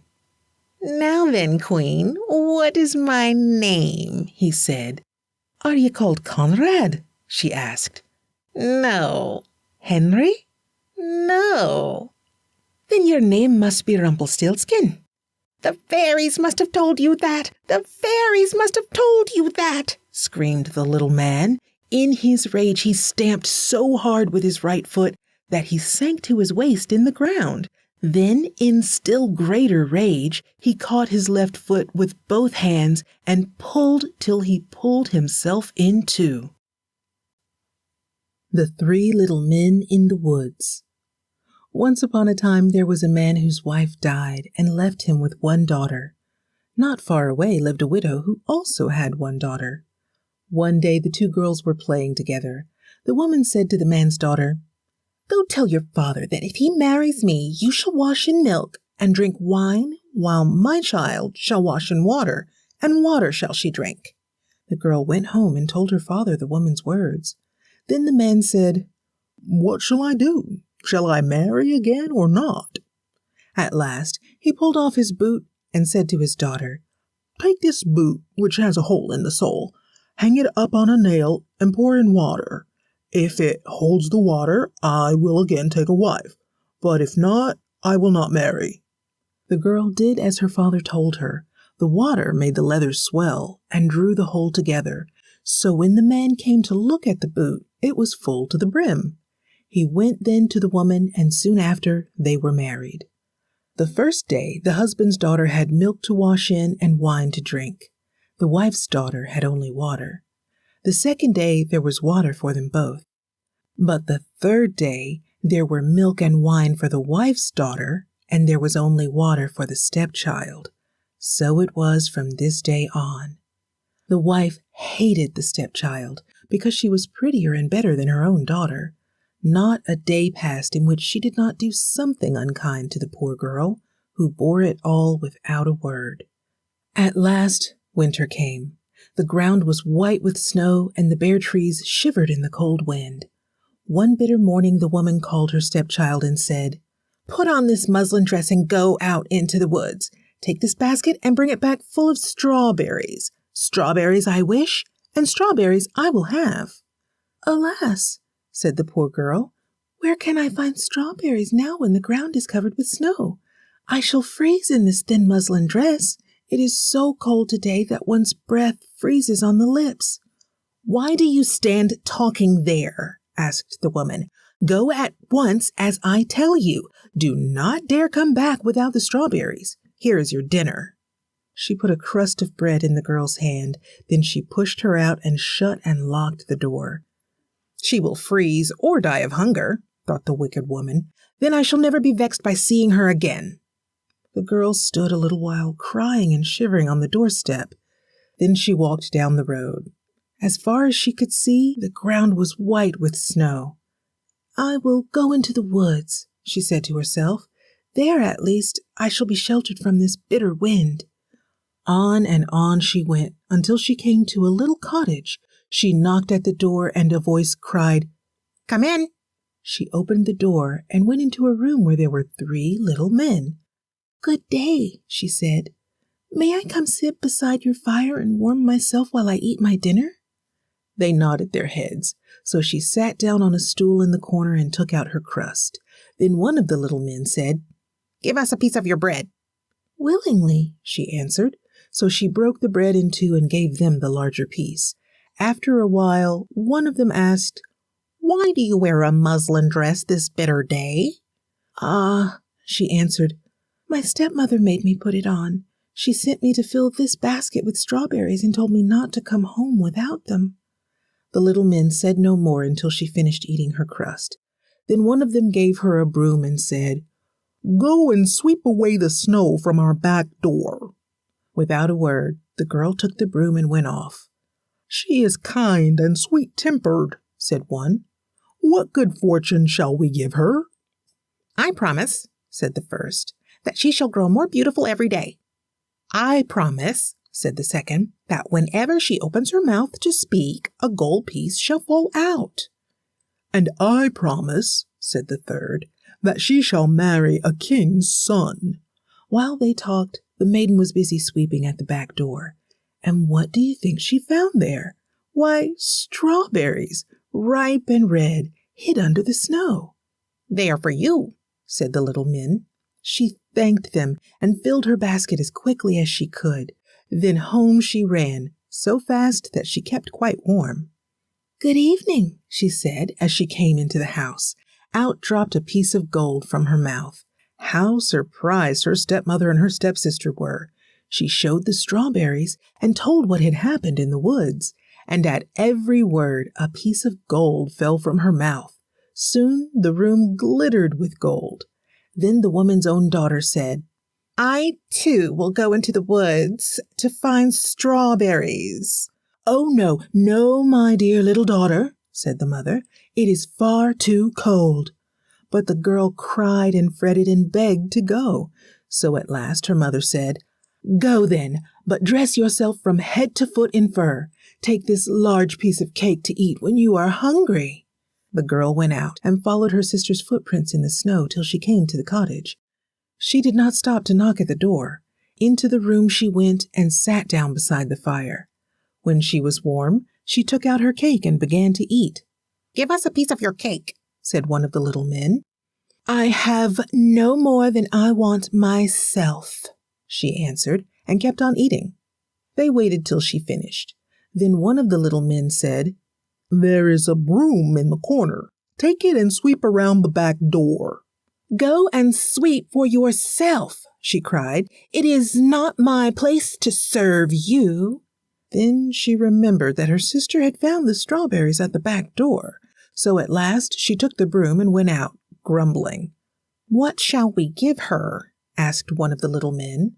"She has such a bad and unkind heart that we can give her nothing good." "She must grow more and more ugly every day," said the first. "Out of her mouth, when she speaks, shall fall frogs and toads," said the second. "She shall come to a bad end at the last," said the third. After sweeping away the snow, the maiden searched for strawberries, but not one could she find, so she went home much vexed. When she opened her mouth to tell her mother what had happened, how frightened she was! Out of her mouth jumped frogs and toads. So it was from that time on, and every day she grew uglier and uglier, and so cross and spiteful that no one could bear to be near her. At last she died, and no one shed a single tear. Meanwhile, her stepsister had a harder time than ever. Every day she had to sit outdoors in the snow and spin. One day, as she sat there with tears frozen on her cheeks like pearls, a coach came by. In it sat the young king with his crown on his head. When he saw the beautiful maiden, he stopped and said, "Why are you out here in the cold, poor maiden? And what are you doing?" "My stepmother has driven me from the house," she said, "and sent me here to spin." And at every word there fell gold pieces from her mouth. Then the king was full of wonder and said, "Will you go home with me?" "Oh, yes," she said, "with all my heart." "Come then, and I will make you my queen," said the king. Hans in luck. Hans served his master for 7 long years. Then he said, "Master, my time is now up. Give me my wages and let me go home to my mother." His master said, "You have served me well all these years. As you served me, so will I reward you." With these words, he gave Hans a lump of gold as large as his head. Hans tied the gold up in a bag, put it on his shoulder, and started home. As he walked along, he met a man on horseback. "Oh, what a fine thing it is to ride!" cried Hans. "It is like sitting on a chair. One gets to the end of his journey without stumping his toes against a stone." The man heard this and said, "Then, Hans, why do you go on foot?" "I have to carry home this lump of gold," said Hans. "It is the reward of my 7 years' work. It is so heavy that it hurts my shoulder, and it pushes my head to one side." "Well," said the rider, stopping his horse, "I can rid you of that trouble. I will give you my horse if you will give me your lump of gold." "That I will, and thank you too," said Hans. "But you will have a hard time carrying it." The man got down and took the lump of gold. Then he helped Hans mount and put the bridle in his hands. "When you wish to go fast," he said, "you have only to cluck your tongue and cry, 'Get up!'" Hans was delighted to sit on the horse. For a while he rode along slowly. Then he thought he should like to go faster, so he clucked with his tongue and said, "Get up, get up." The horse began to trot. As Hans did not know how to stop him, he trotted faster and faster. At last he threw his rider into a ditch. He would have run away, but he was stopped by a man driving a cow. "Riding is no joke," said Hans as he crawled out of the ditch. "Not on a beast like that, which thinks nothing of kicking and jumping. No one shall catch me risking my neck on him again. How much better a beast is your cow. One can walk on quietly behind her, and she will give him milk and butter and cheese every day. How I should like to have a cow." "Well," said the man, "since you wish it so much, I'll change my cow for your horse." Hans agreed with joy. The man jumped on the horse and was soon out of sight. Hans drove the cow on, thinking what a good bargain he had made. If I have only bread, and my work is sure to get that, I shall have butter and cheese to eat when I am hungry. When I am thirsty, I can have milk to drink." About noon the heat became great, and Hans grew thirsty. He was crossing an open field where there was no well nor spring in sight. "Now is the time," said he, "for my cow to give me a good drink of milk."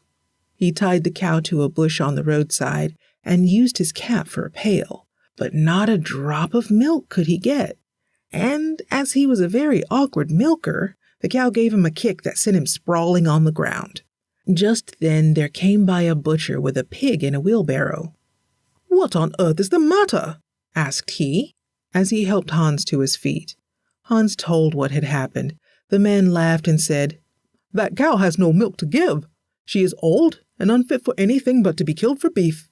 "What a pity," said Hans, scratching his head.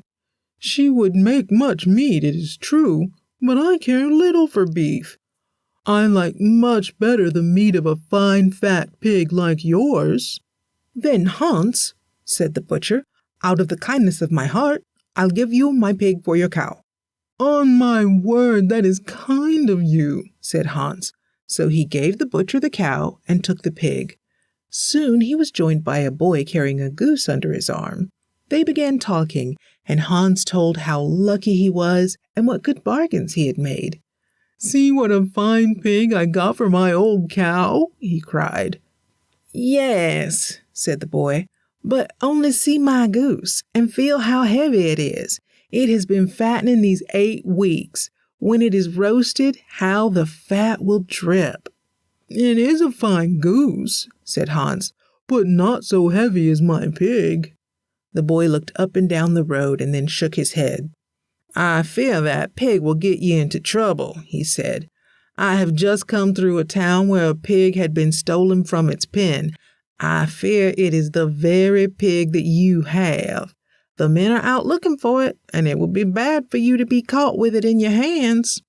Poor Hans began to be frightened. "Alas," he cried, "what shall I do? Can you not help me?" "I run some risk if I do," said the boy, "but I have not the heart to leave you in trouble. I know the country better than you do. I will try to get away with the pig if you give it to me and take this goose instead." To this Hans gladly agreed. The boy hurried away with the pig, and Hans went on with the goose under his arm.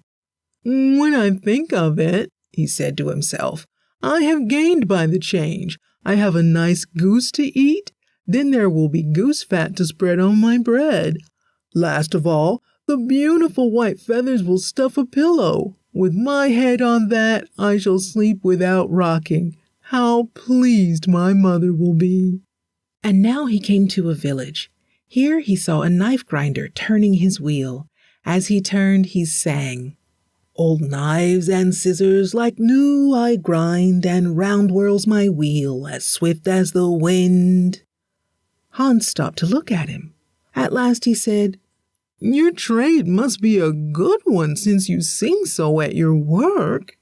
"Yes, indeed," said the man. A good knife grinder finds money in his pocket whenever he puts in his hand. And where did you buy that fine goose?" "I did not buy it," said Hans. "I changed my pig for it."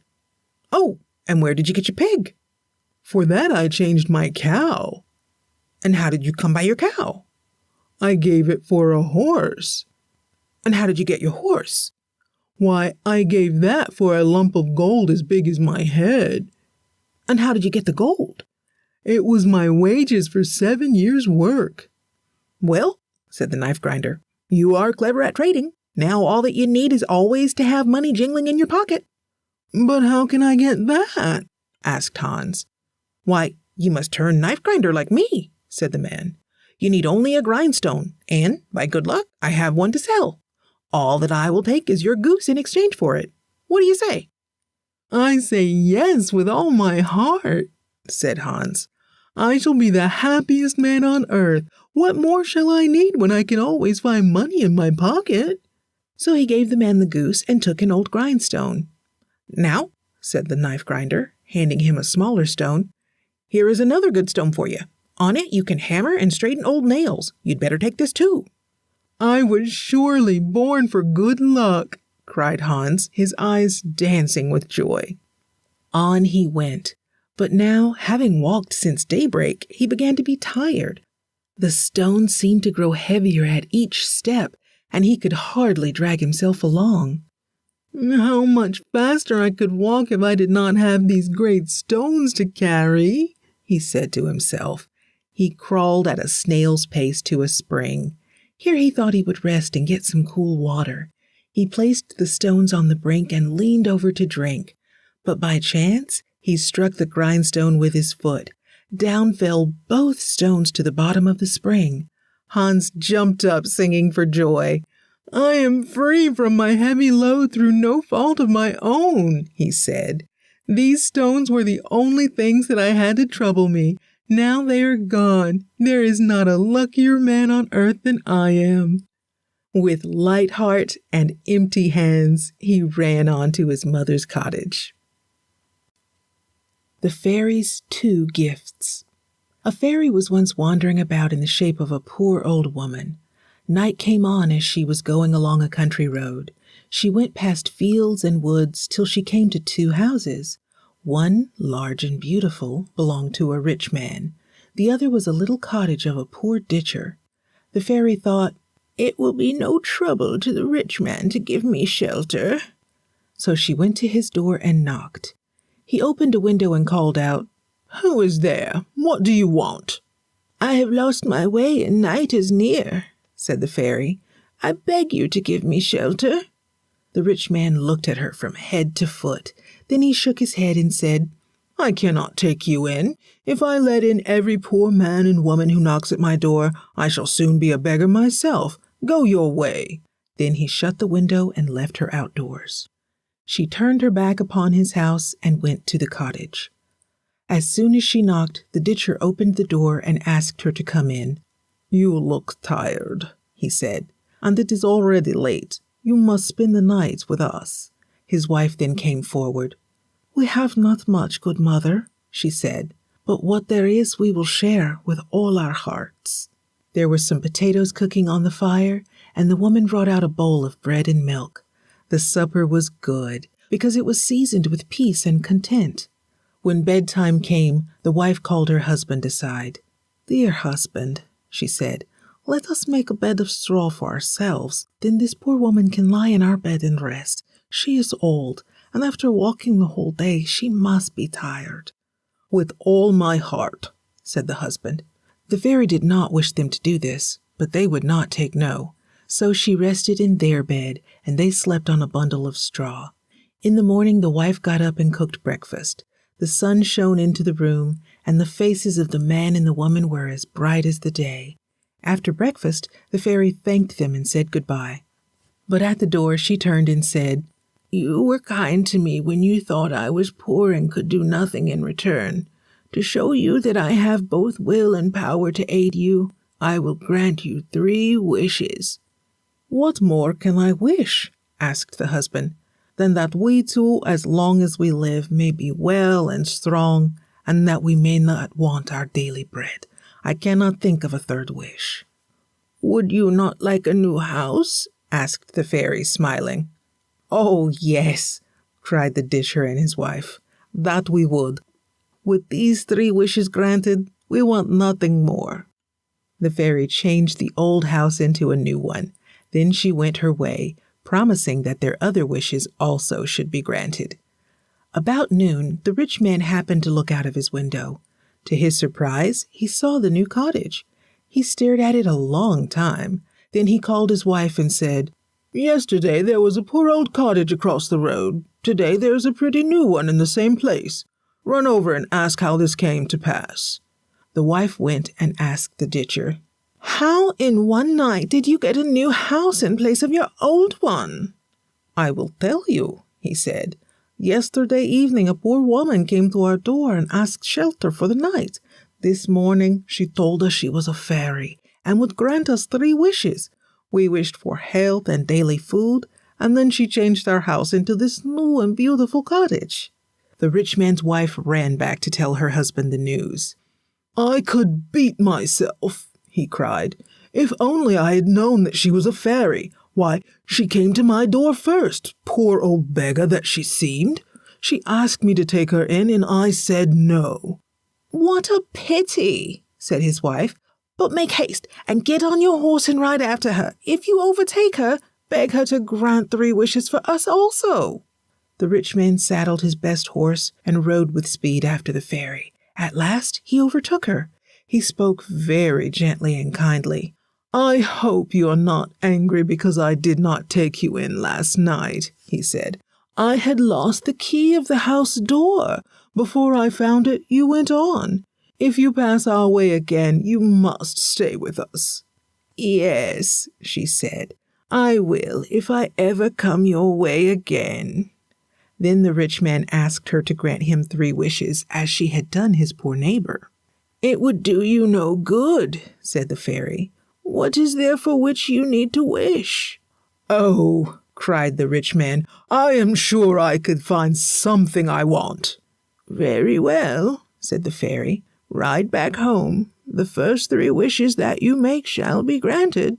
The rich man was so busy thinking what he should wish that he forgot to hold his bridle up. His horse began to prance and kick. "Be quiet, Bess," he said, and struck her. But she pranced and kicked the more. This made him so angry that he cried, "Whoa, Bess, what do you mean? I wish your neck was broken."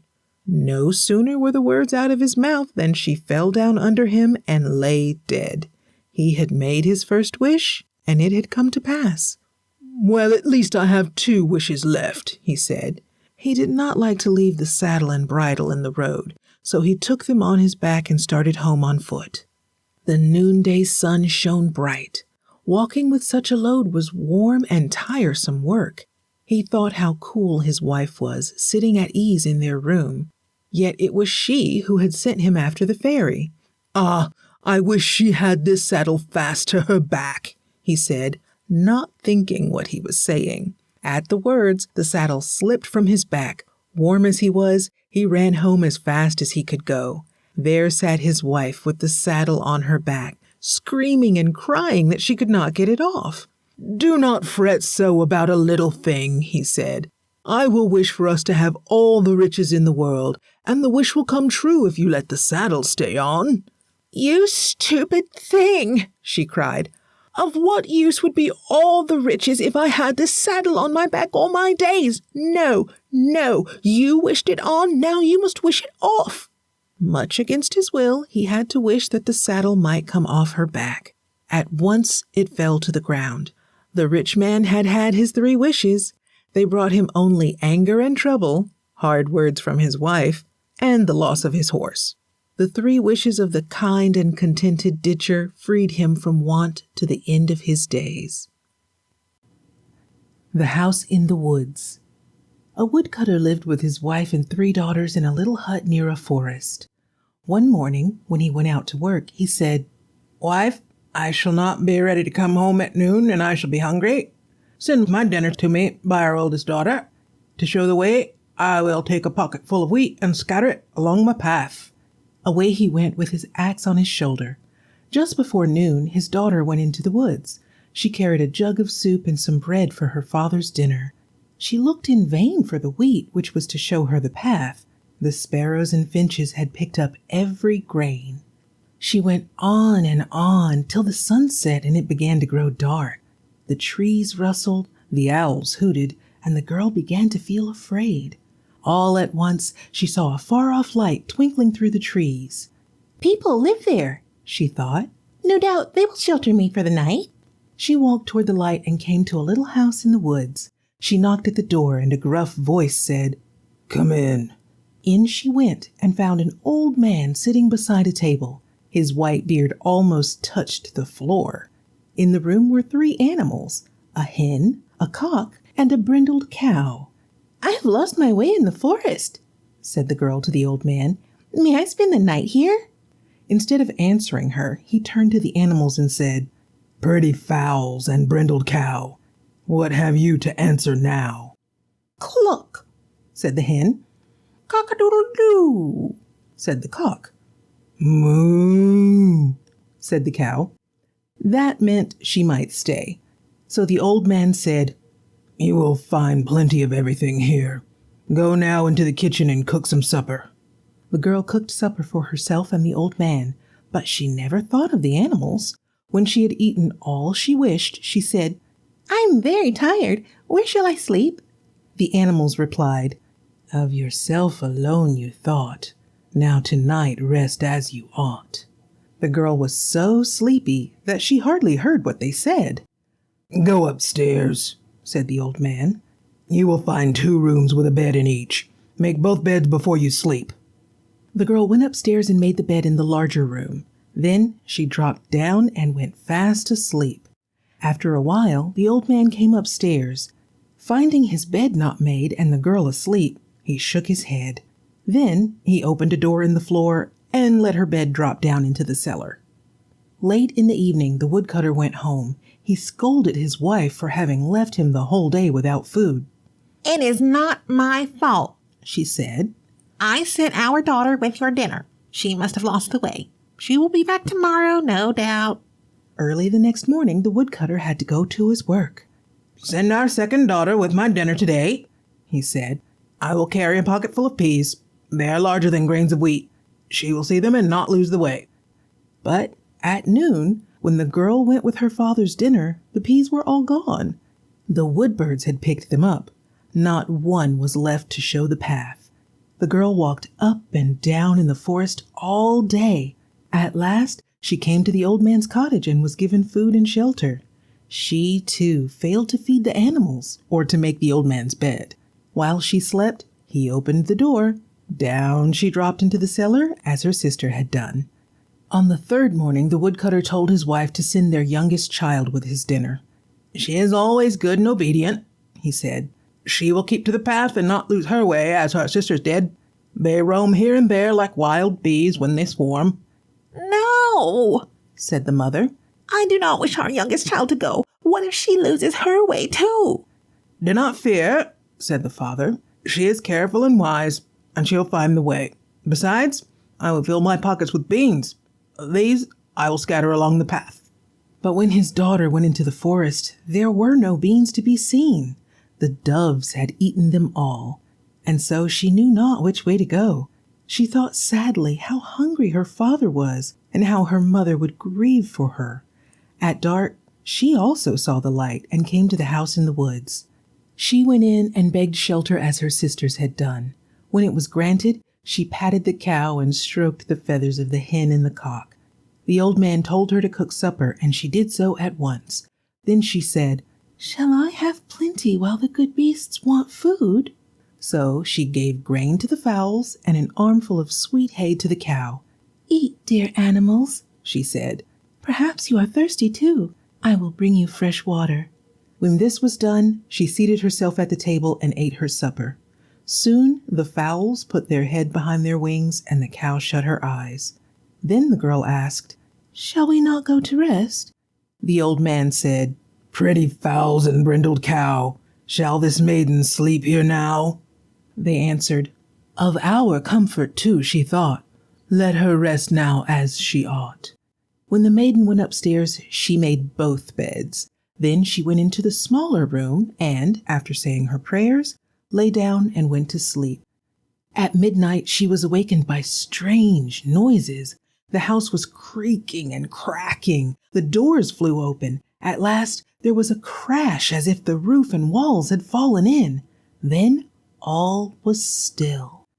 The maiden had been too frightened to move. Indeed, all had happened so quickly that she would hardly have had time to do so.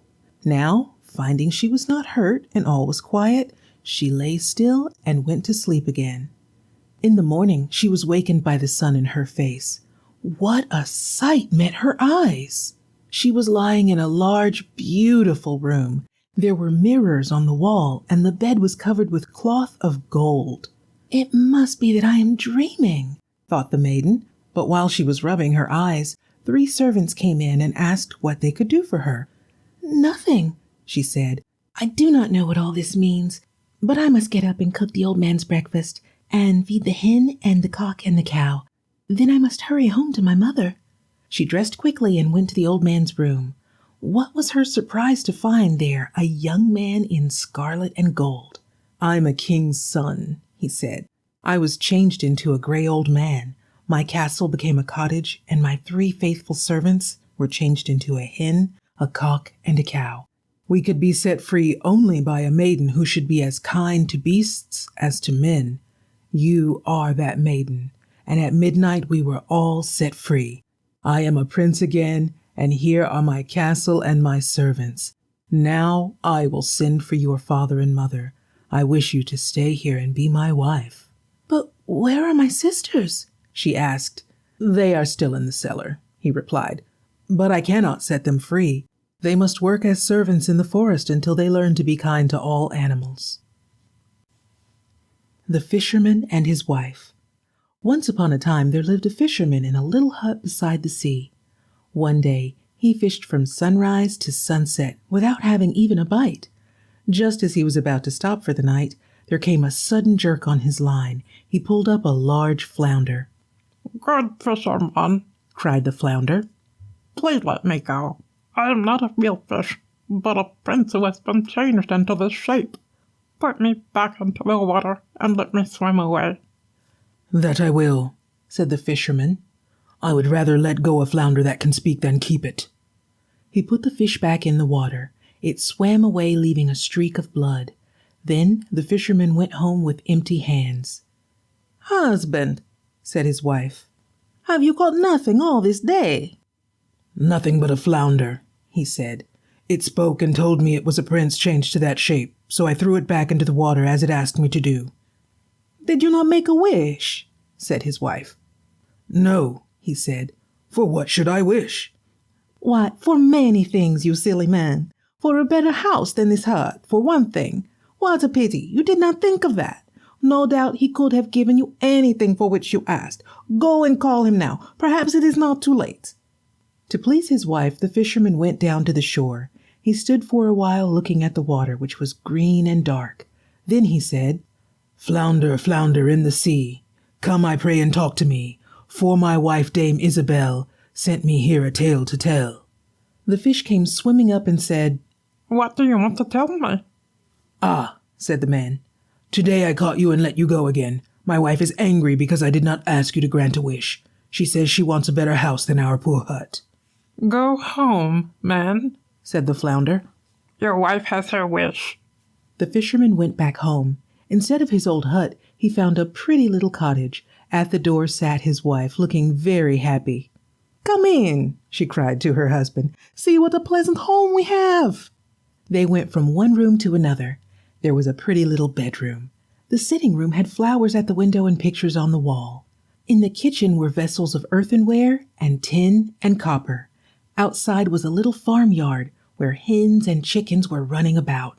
Beyond was a garden full of fruit and vegetables. "See," said the wife, "is it not pretty?" "Oh, yes," answered her husband. "It is beautiful. As long as it is new, you will be content. After that, we shall see." "Yes, we shall see," said the wife. A few days passed. Then she said, Husband, this cottage with its yard and garden is too small for us. If the flounder is a prince, he could give us a large house as well as a small one. I wish, above all things, to live in a castle built of stone. Go to your fish and tell him so." "Ah, wife," said the fisherman, "this cottage is good enough for us. The flounder may be angry if I go to him with another wish." "Do as I tell you," said the wife. "The fish can give us a castle if he will. Go and ask him for it." "This is not right," said the fisherman. But his wife urged him so that he went down to the shore. The water was dark and blue, but very still. The fisherman said, "Flounder, flounder in the sea, come, I pray, and talk to me. For my wife, Dame Isabel, wishes what I fear to tell." "Now then, what do you want?" asked the fish, raising his head above the water. "Oh," said the fisherman, "my wife wishes to live in a great stone castle." "Go home and you will find her there," was the answer. The fisherman hastened home. Where the cottage had been was a great stone castle. His wife stood on the steps. "Come with me," she said. "See what a grand house we have." They went into a marble hall where many servants stood waiting. They passed from one room to another, admiring the velvet carpets and the great mirrors and the hangings of silk and gold. Outside the castle was a courtyard in which were stables full of horses and carriages. There was a great garden set with flowers and fruits. In the fields and woods, cows and sheep and deer were feeding. "Well," said the wife, "is this not beautiful?"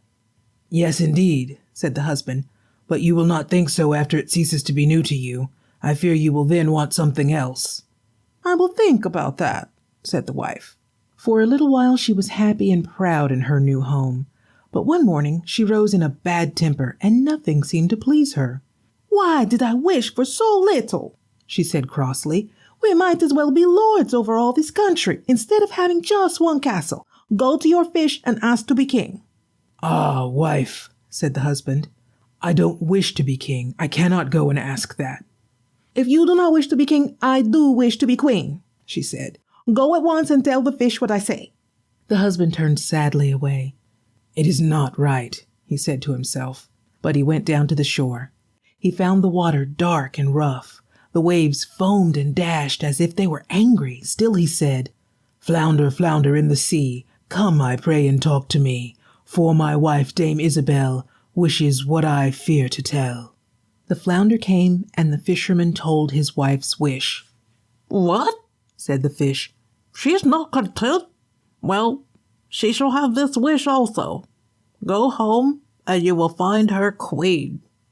The fisherman went home and found that the castle was gone. Far away he saw a palace, very large and beautiful. Flags were floating from its towers, and soldiers were marching up and down before it. He went to it and walked through long halls and handsome rooms. At last he came to a large hall in which there was a throne of gold. Here sat his wife, with a crown upon her head.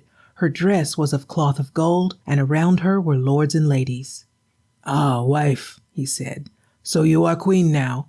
"Yes," she answered, "I am queen." He stood looking at her for a long time. Then he spoke again. "Well, wife, of one thing I am glad. Now that you are queen, you will be content. There is nothing left you to wish for." "We shall see about that," she said. As time passed, the fisherman's wife found less and less pleasure in being queen. She stayed awake at night, wondering if there was not something more for which she could wish. After one sleepless night, she rose early and stood at the window. The sky was pink with dawn. Little by little it grew golden, and then the sun rose. It was a beautiful sight. "Oh," she said, "I should like to have power to make the sun rise. I wish to rule the sun and the moon. Husband, husband, wake up," she cried. "Go at once to the fish and tell him that I wish to rule the sun and the moon." The husband was so frightened that he tumbled out of bed. Wife, what did you say?" he asked. "I wish to rule the sun and the moon," she said.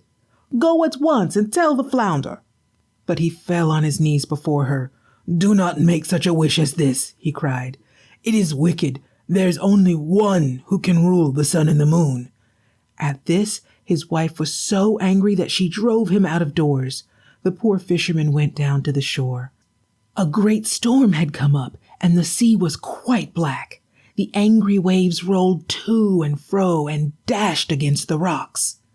Hardly knowing what he did, the fisherman said over the old words, "Flounder, flounder in the sea, come, I pray, and talk to me, for my wife, Dame Isabel, wishes what I fear to tell."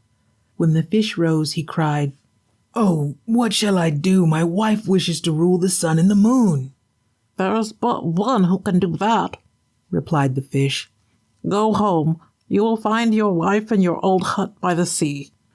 Sure enough, the grand palace was gone. There was the old hut, which seemed smaller and poorer than ever. At the door sat his wife, in an old ragged dress, and in the poor old hut she had to stay, thanks to her discontent. The Wonderful Travelers. There was once a man who was hard-working and clever.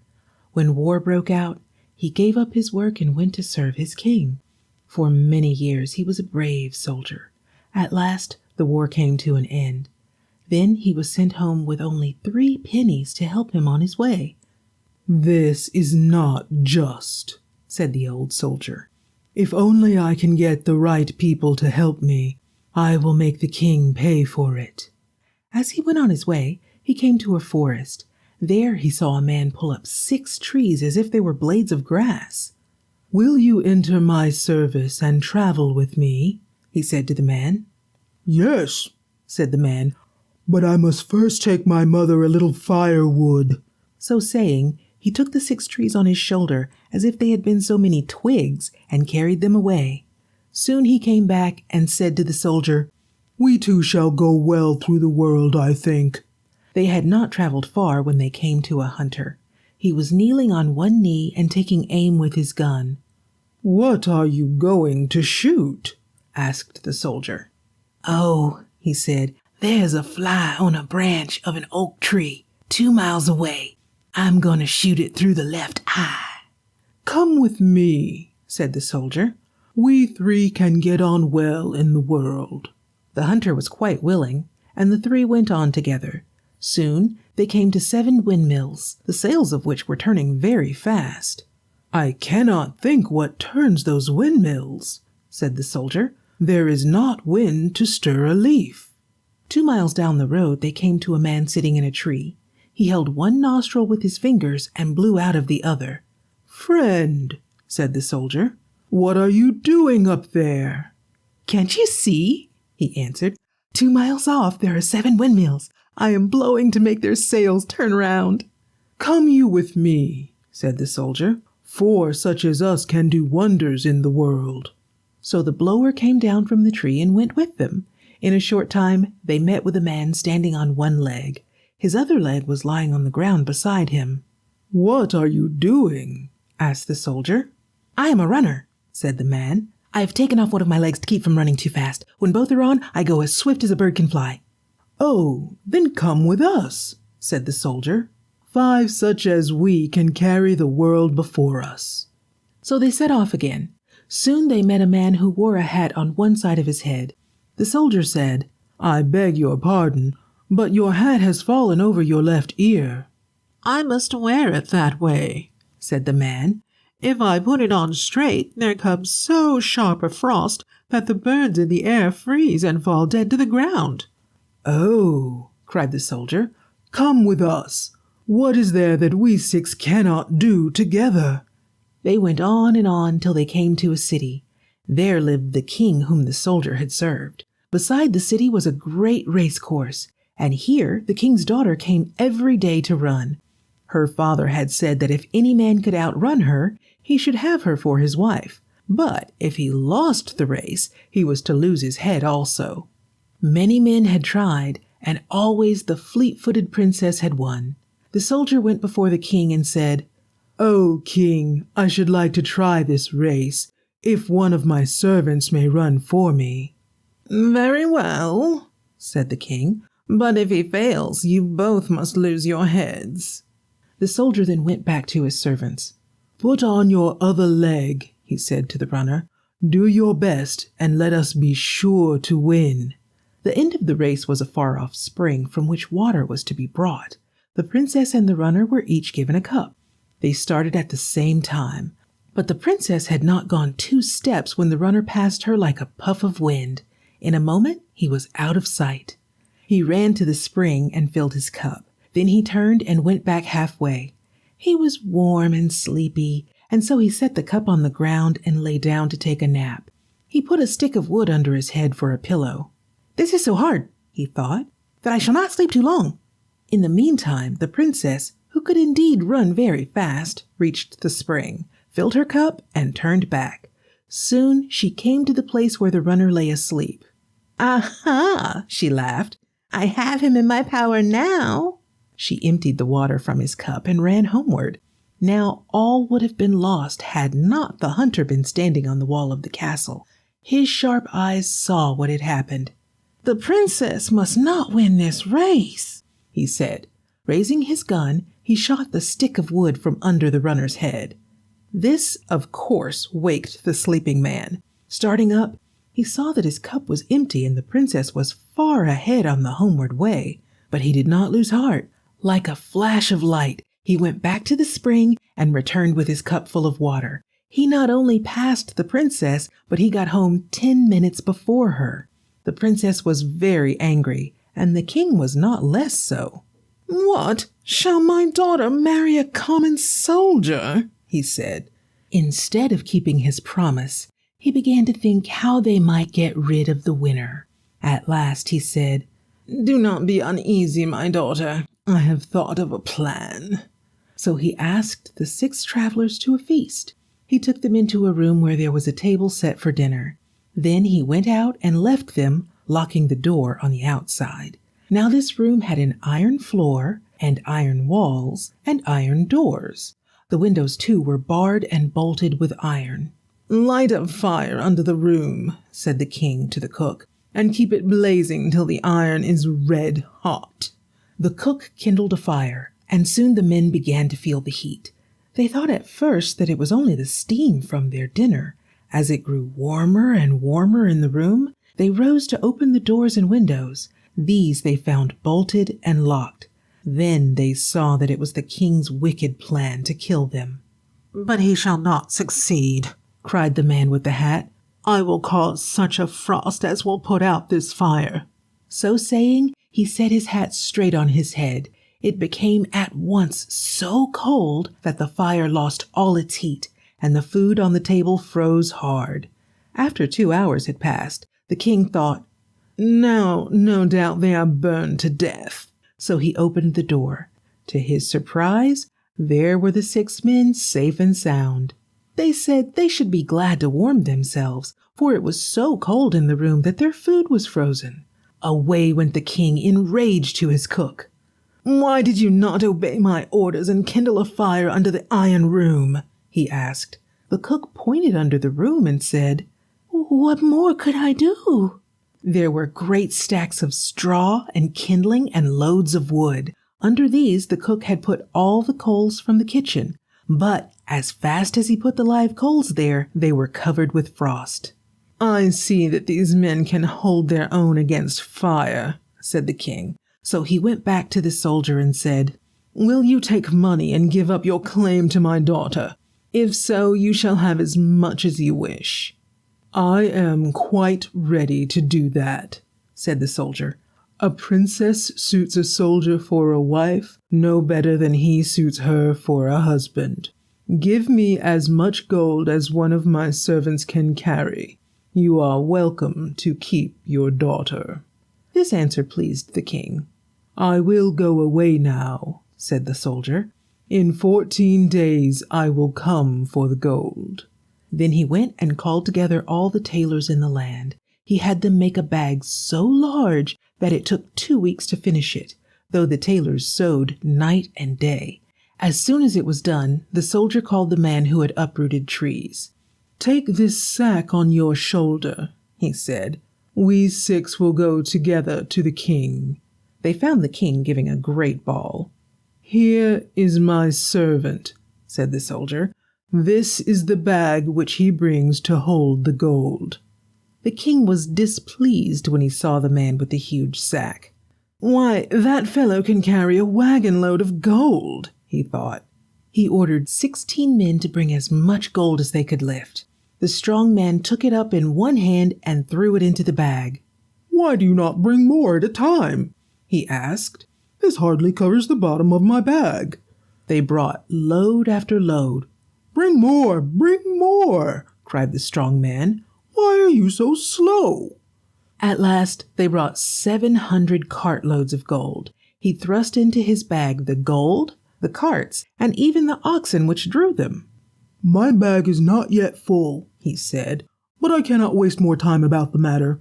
Besides, if the sack is not quite full, I can tie it more easily. So he tied it and threw it across his shoulder. Away went he and his 5 friends. When the king saw this one man carrying away all his riches, he forgot his fright in his rage. He called all his soldiers and ordered them to follow the men and to bring back the man with the bag. The soldiers rode and ran after the 6 men. "Give up to us the man with the gold," shouted the foremost one. "If you do not, we will take you all prisoners." "What is that you are saying?" asked the blower. "You will make us prisoners? Do so then, but first you shall have a dance in the air." So saying, he held one nostril, and through the other he blew so hard that the soldiers flew up in the air. Half of them flew over a hill on the left side, and half over a hill on the right. One old soldier in the middle was left. He was a brave fellow who had received 9 wounds. "I will spare you, old comrade," said the blower. "Go tell the king he may send all the soldiers in the world after us, and they will fare no better than these." When the king heard this, he said, "Well, there's nothing to do but let the fellows go." So the 6 travelers carried home their gold and shared it fairly. They lived happy and content all the rest of their days. Cinderella. Once upon a time, the wife of a rich man was very ill. She called to her bedside her only daughter.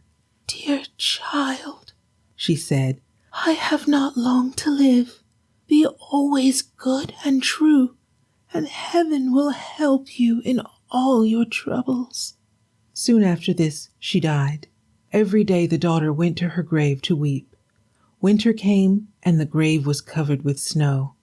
But when the warm spring sunshine made it green again, the man took another wife. She brought to his home her own 2 daughters. They were fair and beautiful in face, but at heart they were black and ugly. Then came a sad time for the poor stepchild. "Is this girl to sit in the parlor with us?" asked her stepsisters. "We do not wish her there. Send her into the kitchen." So into the kitchen she had to go. All her pretty clothes were taken away, and she wore rags and wooden shoes. From morning till night she worked. She rose early to draw water, to light the fire, to cook, and to scrub. The sisters hated her because she was better and prettier than they, and they tried in all ways to make her life hard. At night, when she was tired with her work, she had no bed in which to sleep. On warm nights, she lay on the kitchen floor. When it was cold, she lay in the ashes on the hearth. Thus, she became so black and smutty that her stepsisters called her Cinderella, or Little Ash Girl. One day, her father was going to ride away to a fair. He asked his stepdaughters what he should bring them. "A beautiful dress," said one. "A pearl necklace," said the other. "And, Cinderella, what will you have?" he asked. "Father," she said, "please bring me the first twig that strikes your hat on the way home." So the father bought at the fair a beautiful dress and a pearl necklace. On his way home, as he rode along a path through the woods, a hazel twig struck his hat. This made him think of his promise to Cinderella, so he stopped, broke off the twig, and carried it home. Cinderella thanked him for the twig even more than her sisters did for their beautiful gifts. Then she went and planted it upon her mother's grave. She watered it every day with her tears, and it grew and became a beautiful tree. In it, a little white dove had its nest. Whenever Cinderella stood under the tree and made a wish, it came true. Now, it happened one day that the king gave a great ball.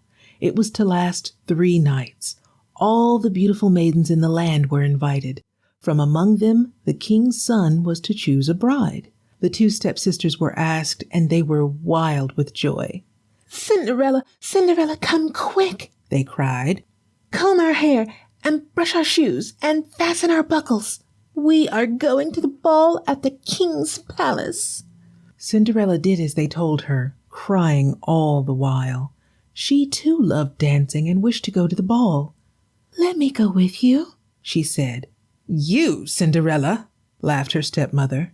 You are black with dirt and ashes. You have no ball dress and no dancing shoes. But Cinderella kept begging to be allowed to go. At last her stepmother said, I have just thrown a dish full of beans into the ashes. Pick them out, every one, and bring them to me within 2 hours. Then you may go. Away went Cinderella into the garden. She called, My little white dove, and all you birds of heaven, come and help me pick up these beans. In came fluttering her little white dove. Then followed all other birds, great and small. They flew down among the ashes. Pick, pick, pick. Before an hour was gone, all the beans were in the dish. Then the birds spread their wings and flew away. Full of joy, Cinderella carried the beans to her stepmother. Now, she thought, I shall be allowed to go to the ball. But her stepmother said, No, Cinderella, you are not fit to go to the king's palace. You would only be laughed at. You must stay at home.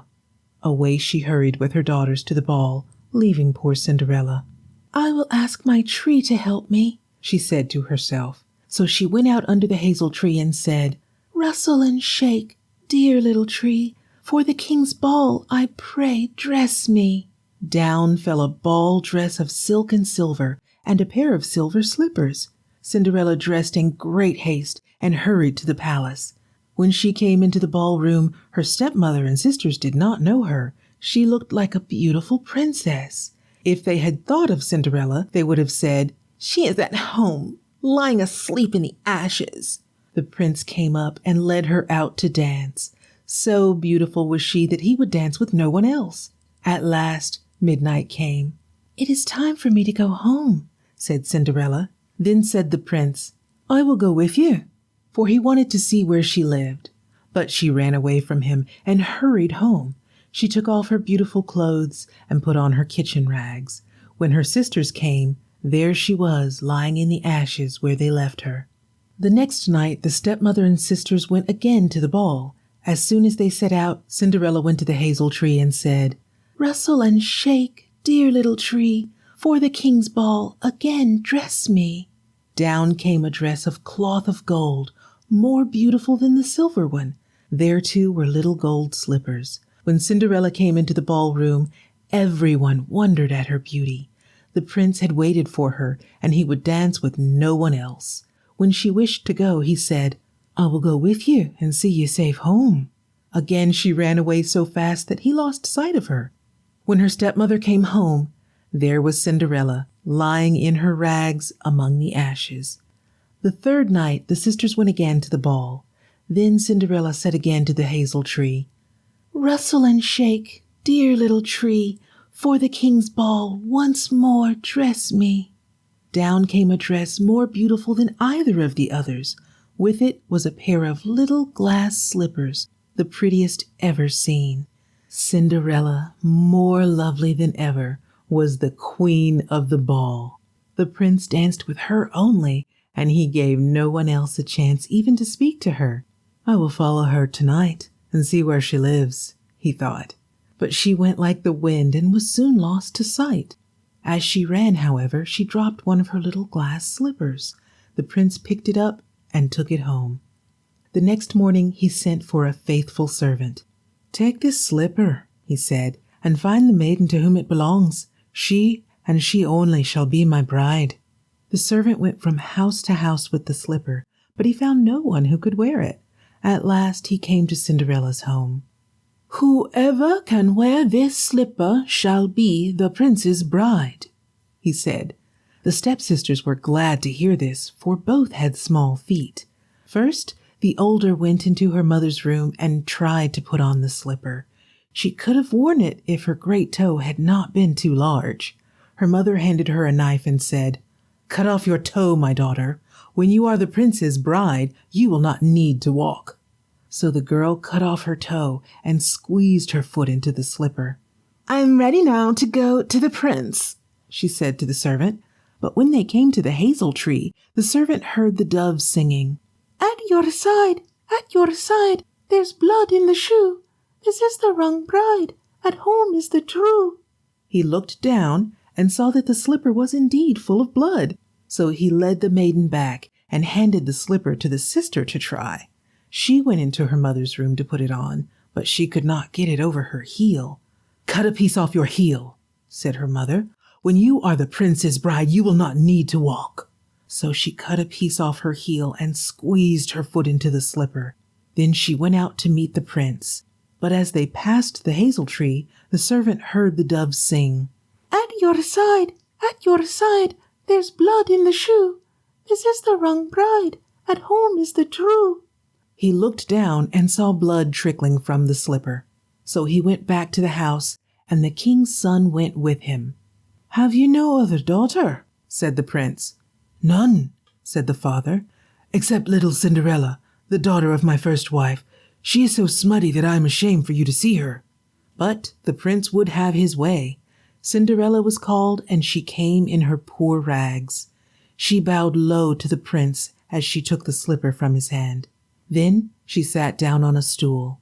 She pulled off her wooden shoe and put on the slipper with all ease. Then the prince looked full in her face. It was the face of the beautiful maiden with whom he had danced. "Ah, this is the right bride," he cried. Then he took Cinderella on his horse and rode away. As they passed the hazel tree, the little dove sang, at your side, no blood's in the shoe. This is the right bride. Coo-coo, coo." The Golden Goose. There once was a poor man who had 3 sons. 2 of these thought themselves very clever. They laughed at their youngest brother and called him Dummling. One day, the father told his oldest son to go out into the forest and cut wood. The mother gave him cake and wine to take with him for his dinner. On the way to the forest, he met an old man dressed all in gray. "Give me cake from your basket and drink from your bottle," said the old man. "I'm hungry and thirsty." But the youth said, "What? Give you my cake and wine? I have no more than I want myself." With these words, he went on into the forest. He had hardly begun to cut when the axe slipped and hurt his foot. Home he went, groaning with pain. On the way, the gray man passed him and smiled. Next day, the father said to the second son, "Take the axe and go into the forest to cut wood, and do be more careful than your brother was." His mother gave him also some cake and a bottle of wine. As he entered the woods, the little gray man met him and begged for a piece of cake and a drop of wine. But the second brother answered as rudely as the first, "What you ask for, I want for myself. I will give you nothing, so out of my way." He left the little old man standing in the road and walked on. Then he began to cut wood, but he had hardly made 2 strokes when the axe slipped and hurt his leg. Home he limped in great pain. On the way, he met the little gray man, who smiled as he passed. Then Dummling went to his father and said, "Father, let me go and cut wood in the forest." "No," said his father. "Your brothers have both been hurt. You are not so wise as they, and would fare worse." But Dummling begged so hard that at last his father said, "Go, then, if you must. No doubt you will get hurt or killed, but that will be your own fault." His mother gave him a crust of bread and a bottle of sour milk for his dinner. He went on singing a merry song until he reached the woods. There the little gray man met him and said, "Give me a piece of your bread and a drink of your milk. I am hungry and thirsty." "Alas," said Dummling, "my bread is only a stale crust, and my milk is sour. But if you are as hungry and thirsty as I am, even they will taste good. Let us sit down here and eat and drink together." They sat down, and Dummling opened his basket. Lo! The bread and milk were changed into cake and wine of the best. They both ate their fill. Then the little gray man said, Because you are kind-hearted and share with me your food and drink, I will give you good luck. There stands an old tree. Cut it down and take what you find at the root." Then he went away. Dumpling set to work and soon cut down the tree. It was hollow, and at the root was a goose with feathers of pure gold. He took it in his arms. As it was late now, instead of going home, he went to an inn to pass the night. The landlord had 3 daughters who looked at the goose with longing eyes. Each said to herself, "What beautiful golden feathers! I should like to have a few." When Dumpling went out of the room, the eldest daughter said, "Now is my time."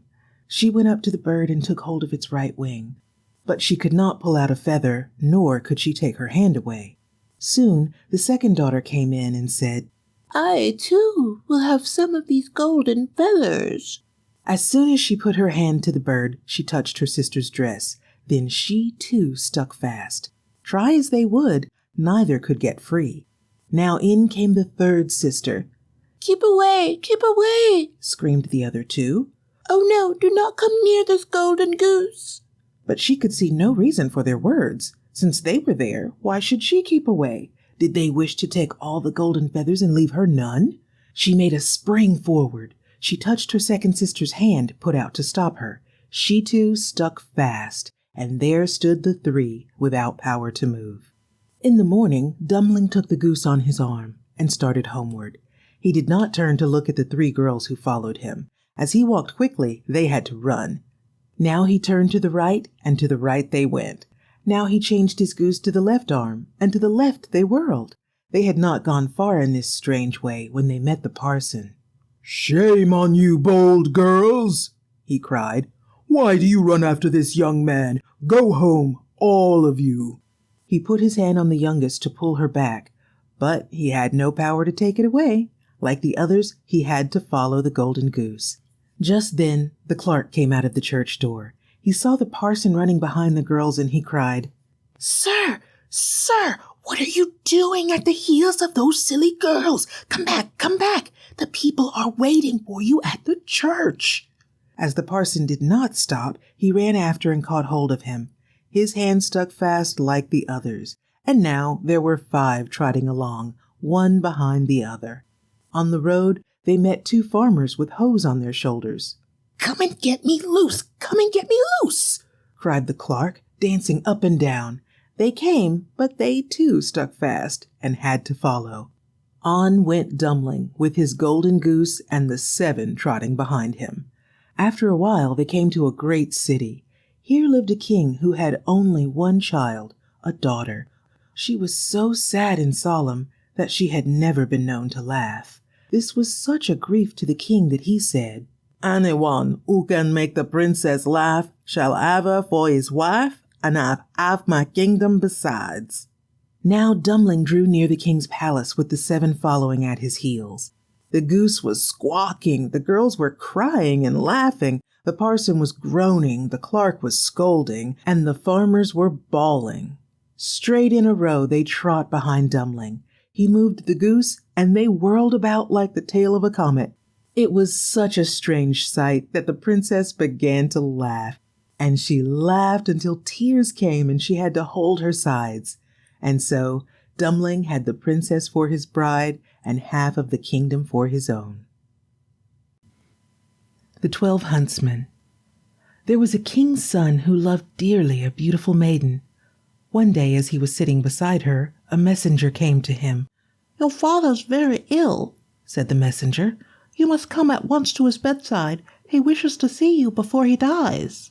Then the king's son said goodbye to the maiden. "I have a long journey before me," he said. "Take this ring as a sign that when I am king I will come back for you."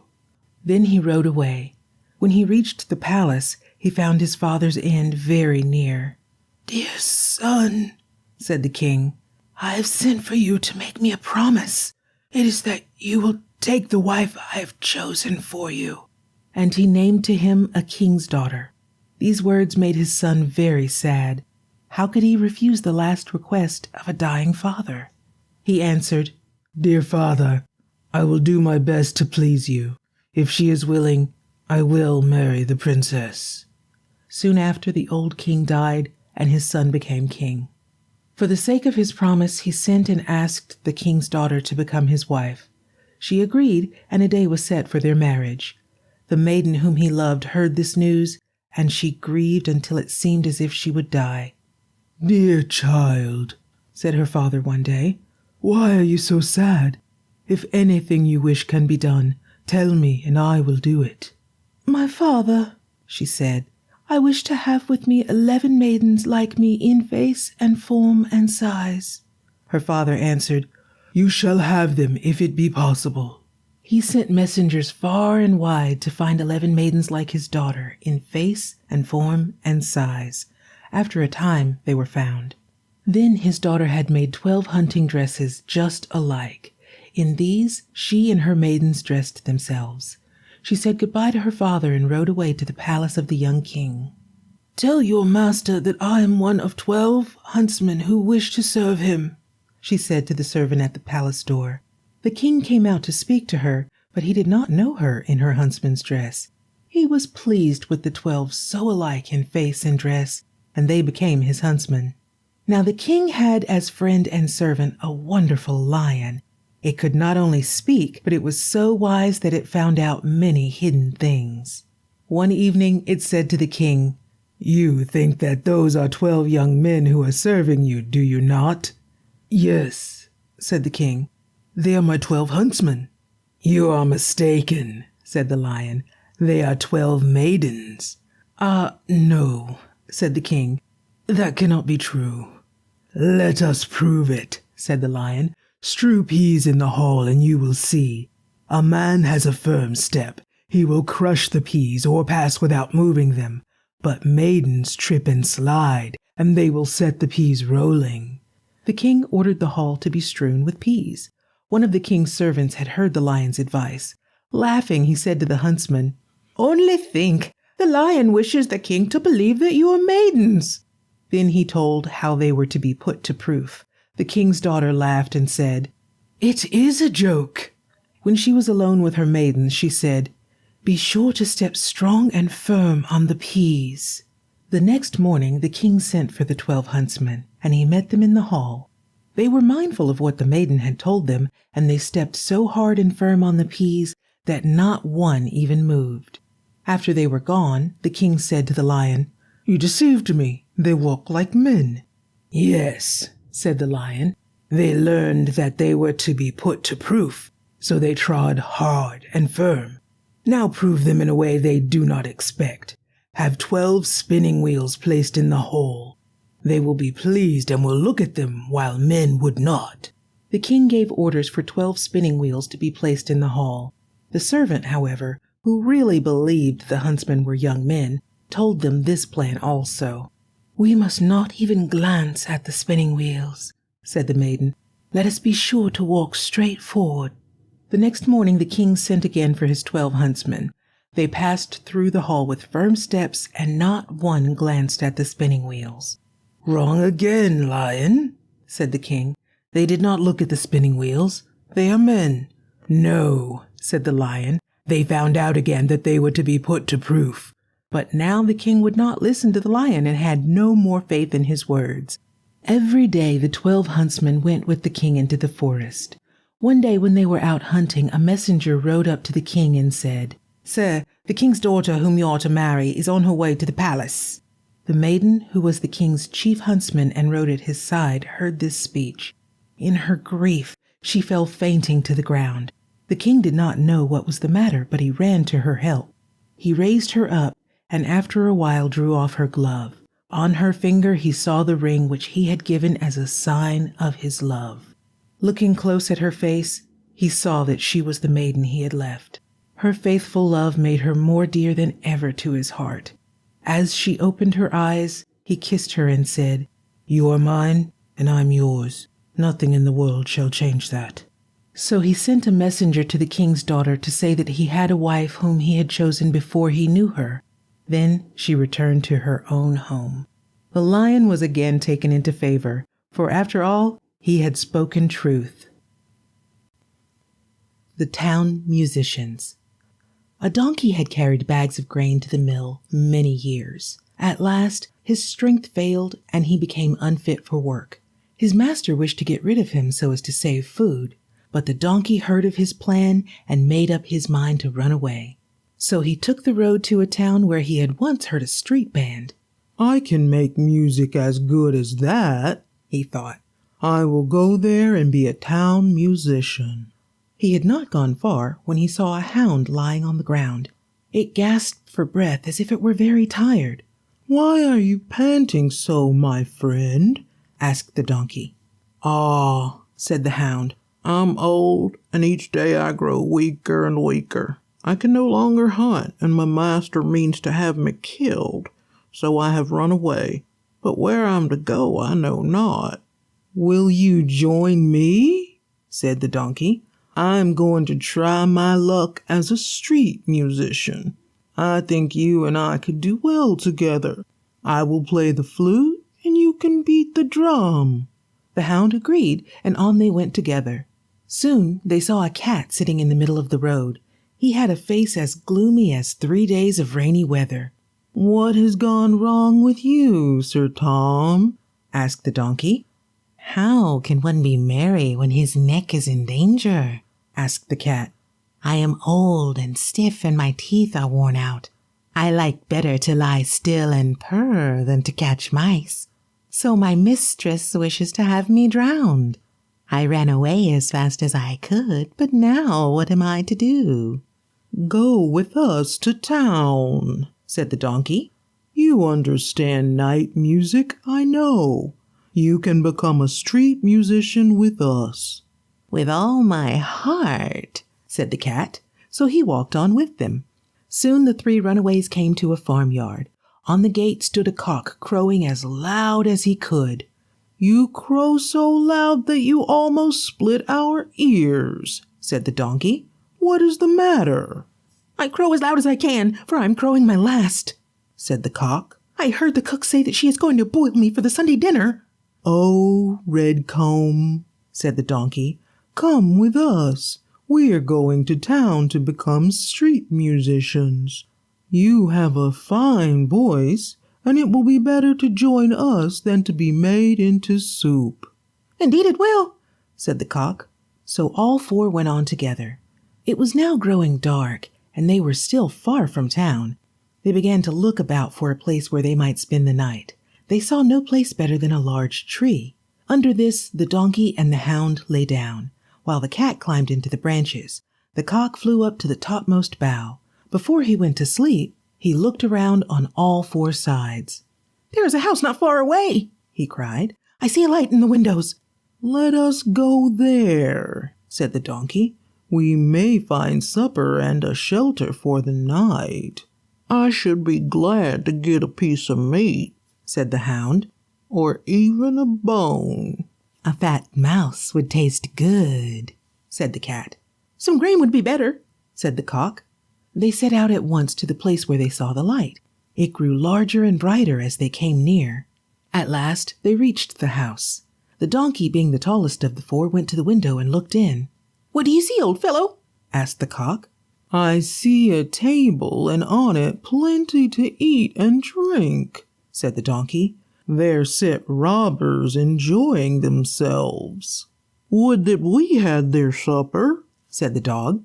Was there no way in which they could drive off the robbers? They took this plan. The donkey stood on his hind legs and placed his 4 feet on the windowsill. The hound climbed on his back. The cat sprang on the dog, and the cock flew up and perched on the cat's head. Then, at a sign from the cock, all began to make their loudest music. The donkey brayed, the dog barked, the cat mewed, and the cock crowed. They made such a din that the window rattled.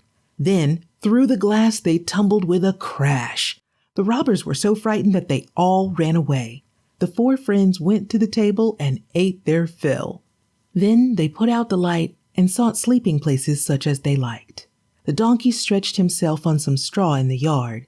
The hound lay behind the door. The cat rolled in the ashes on the hearth, and the cock perched on a beam in the roof. They were so tired that they soon fell fast asleep. About midnight, the robbers saw that the light was out and all was still in the house. We were too easily frightened, they said. All is quiet. Let one of us go to the house and find out if it is safe for us to go back. One of the robbers crept to the house. He went so quietly that he did not waken any of the 4 sleepers. He went to the hearth to kindle a light. Seeing the shining eyes of the cat, he thought they were coals and put a stick to them. The cat, not liking this, jumped up and scratched his face. This frightened him so that he ran to the door. The hound sprang up and bit him on the leg as he passed. In the yard, he ran against the donkey, which gave him a kick. The cock, roused by the noise, cried as loud as he could, "Cock-a-doodle-doo!" Then the robber ran back to his friends. "Ah, me," he said. "In the house is an old witch. She jumped at me and scratched me with her long fingers. By the door stood a man with a knife who stabbed me in the leg. In the yard lay a great monster, and he struck me with a huge club. On the roof sat the judge, who cried, 'Bring the rogue here! Bring the rogue here!' I ran away as fast as I could." The robbers were afraid to go back to the house. The 4 friends found themselves in such good quarters that they made up their minds to stay there. The last heard of them was that they were living there instead of going to town to become street musicians. The Goose Girl. There once was a very, very old woman who kept a flock of geese in a lonely place. Every morning she hobbled on her crutches into the fields and forest. Here she gathered grass for her geese and wild fruit for herself. These she carried home on her back. If she met anyone, she spoke in a friendly way. "Good morning, friend. We are having fine weather today. You wonder how I drag this heavy load? Ah, each one of us must carry his own load." But friendly and pleasant as she was, people began to say, "She is a witch, or she could not carry such loads." They would go out of their way to keep from meeting her. "Don't go near that old woman," they said to the children. "She is a witch." One morning, a young man came whistling through the woods. The sun was shining, the birds were singing, the breeze was blowing. Everything seemed full of joy. For a time, he met no one. At last, he came to the old woman kneeling to cut grass. Already she had a large bag almost full, and by her side were 2 baskets, one full of pears, the other of apples. "Good morning, good woman," said the young man. "Surely you will not try to carry that load yourself." "Ah, but I must," said the old woman. "Rich people need not do such hard work, but it is different with us poor folks.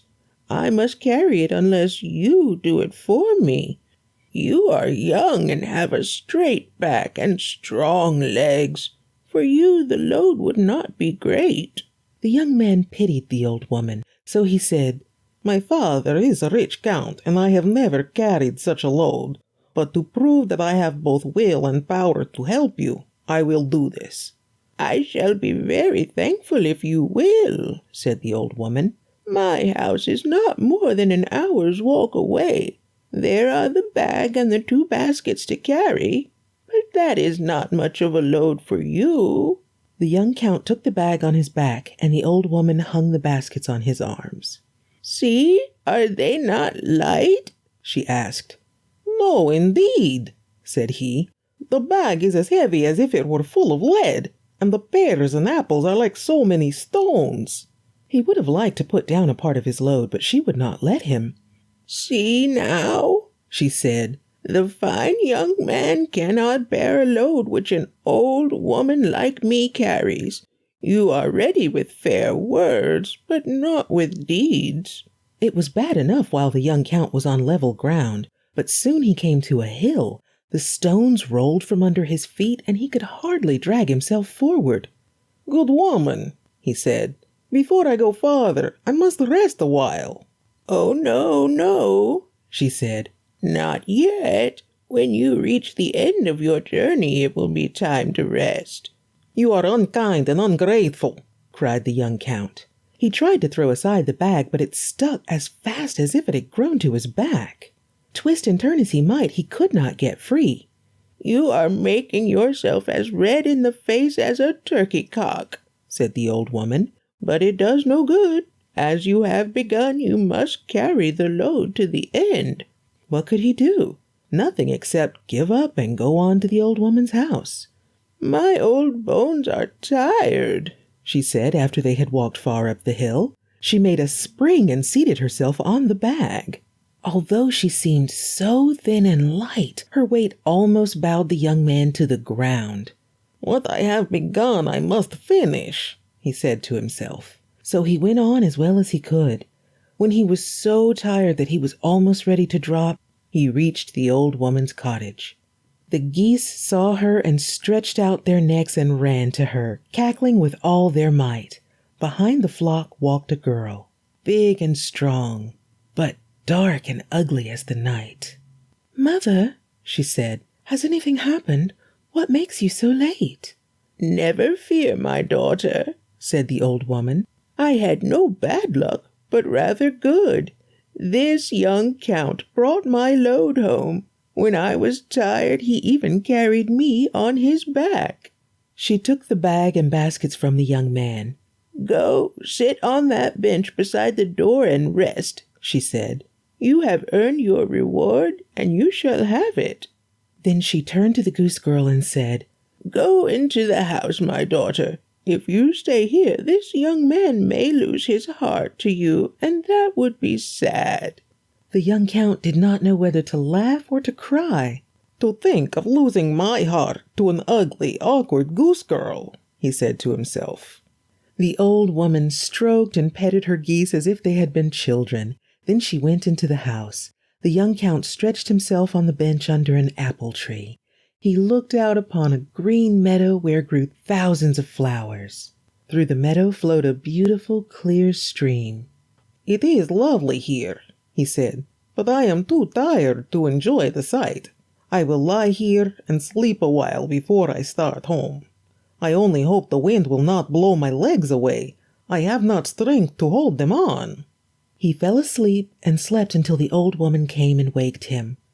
"Get up," she said. "You must not stay here.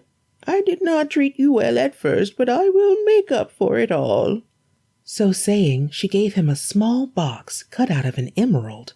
"Take care of this," she said, "and it will bring you good luck."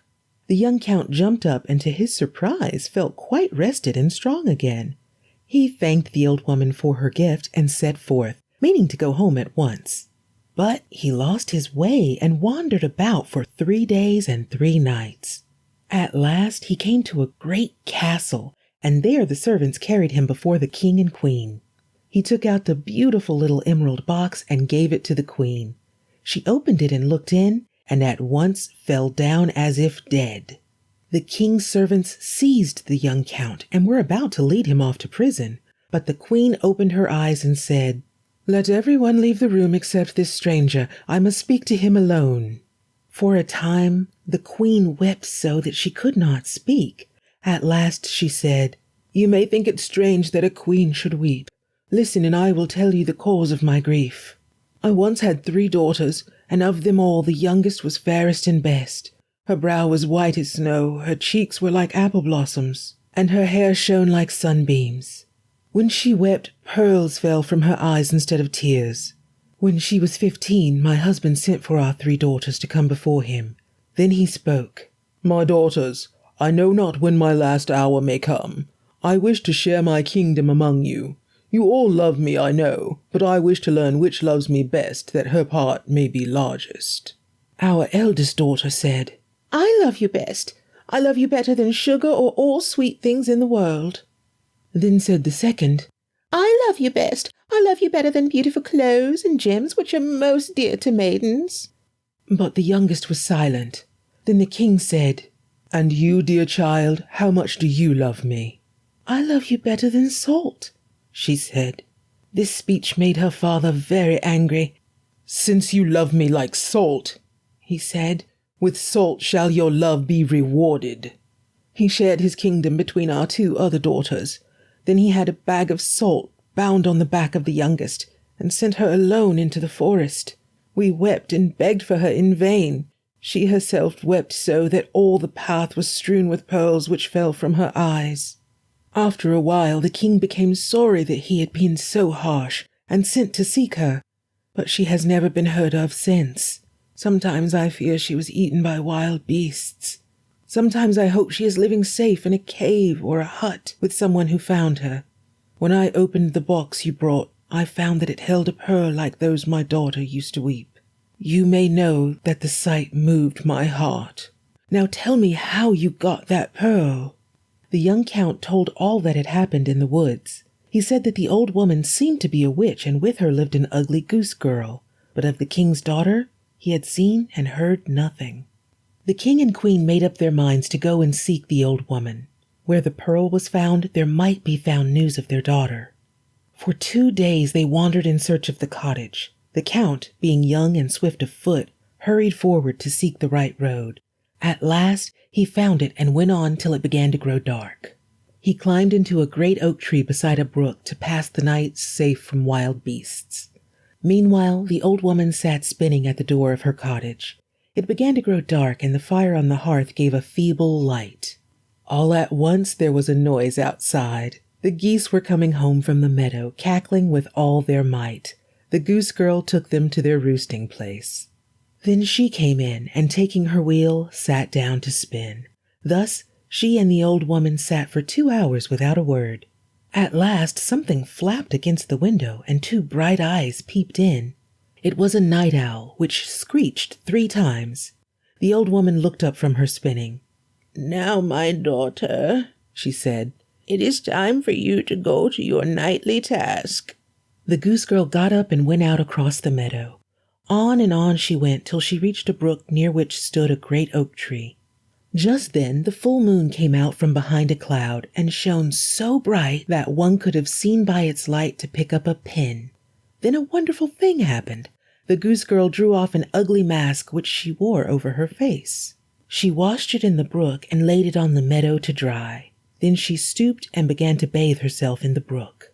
But how changed she was! You would never have known the poor goose girl.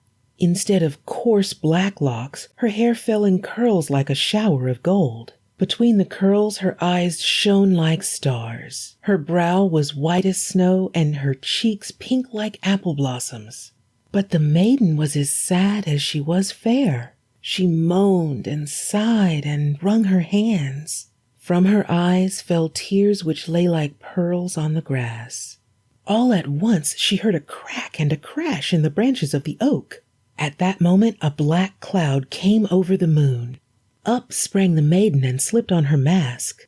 It was as if a light had been blown out by the wind. She ran home, trembling like an aspen leaf, and found the old woman standing before the door. She was about to tell what had happened, but the old woman said kindly, "I know all about it, my daughter." She then led the goose girl into the cottage and threw fresh sticks on the fire. But instead of sitting down to the wheel, she took a broom and began to sweep and dust. "The house must be all clean and neat," she said. "But, mother," asked the girl, "why do you begin so late?" "What is the hour?" asked the old woman. "Not quite midnight, but the clock has struck 11, said the daughter. "Do you not remember?" said the old woman. "At midnight you will have been with me 3 years. Your time is up. We can stay together no longer." "Alas, dear mother, will you drive me out?" asked the maiden. "Where shall I go? I have no home and no friends. I have obeyed you always, and you have been kind to me. Do not send me away now." "I shall no longer live here," said the old woman, "but this house must be clean when I leave. Do not hinder me in my work, and cease to fear for yourself. You shall find a home, and you shall be content with the reward which I give." "But tell me what is going to happen," begged the maiden. "You must not ask," said the old woman, "and hinder me no longer in my work. Pull off the mask from your face and put on the silk dress which you wore when you came to me. Then stay in your room till I call you." Now the crack and the crash in the oak had been caused by the young count. He had sat in the oak tree a long time, but he could not sleep. At last he heard a light footstep under the tree. The moon came out, and he saw the goose girl. "Oh ho!" he said to himself. Here comes one witch, the other is not far off. What was his surprise when the ugly Goose Girl laid aside her mask. How beautiful were her golden hair and her bright eyes and her fair skin. Hardly daring to breathe, he leaned forward to see her more plainly. But he leaned too far. The bough cracked with his weight, and he slipped to the ground. At the same moment came a dark cloud. When the moon shone out again, the maiden was gone. The young count hurried across the meadow, hoping to find her. He had not gone far when he saw before him two figures. They were the king and the queen, who had seen far off the light in the cottage window. The count overtook them and told what he had seen beside the brook. "It is our daughter," said the queen. Full of joy, they hurried on till they came to the cottage. There were the geese, each standing on one leg with its head under its wing. Not one stirred at their coming. The three peeped in at the window. They saw the old woman again at her wheel. She did not raise her eyes from her work, but nodded her head now and then. The room was as neat and clean as it could be, but the Goose Girl was nowhere to be seen. They stood for some minutes looking in, then they knocked. "Come in," said the old woman. "I know who you are, and I was expecting you." Then the king and the queen and the count entered the room. The old woman turned to the king and said, "You might have saved yourself this journey had you not driven from home your loving and beautiful daughter. But I have kept her from all harm. For these 3 years she has tended my geese. Her face is as fair and her heart as pure as ever. But you have been justly punished for your unkindness by the sorrow you had to bear." Then she called, "Come out, my daughter." Out came the Goose Girl, now a princess in silken gown, with golden hair and bright eyes. She kissed her father and mother, and they all cried for joy. But when she saw the young count, she blushed as red as a rose without knowing why. After a while the king said, "My dearest child, I have only my love to give you. I parted my kingdom between your 2 sisters." "She needs nothing," said the old woman. "I have kept for her the tears she has wept these 3 long years. They are pearls more beautiful than any in the sea. They are worth more than the whole of your kingdom. As a reward for her tending my geese, I give her this house besides." At once the cottage was changed into a castle, with horses and servants and all that heart could wish.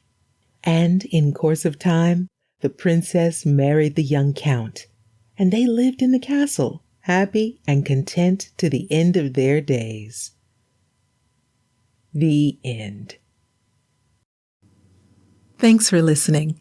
Please like the video if you like what you heard, and subscribe to the channel for more free public domain audio content. You can help my free public domain library project by supporting my Patreon at patreon.com/CL Hinton. Thanks again, and I hope you'll be back soon.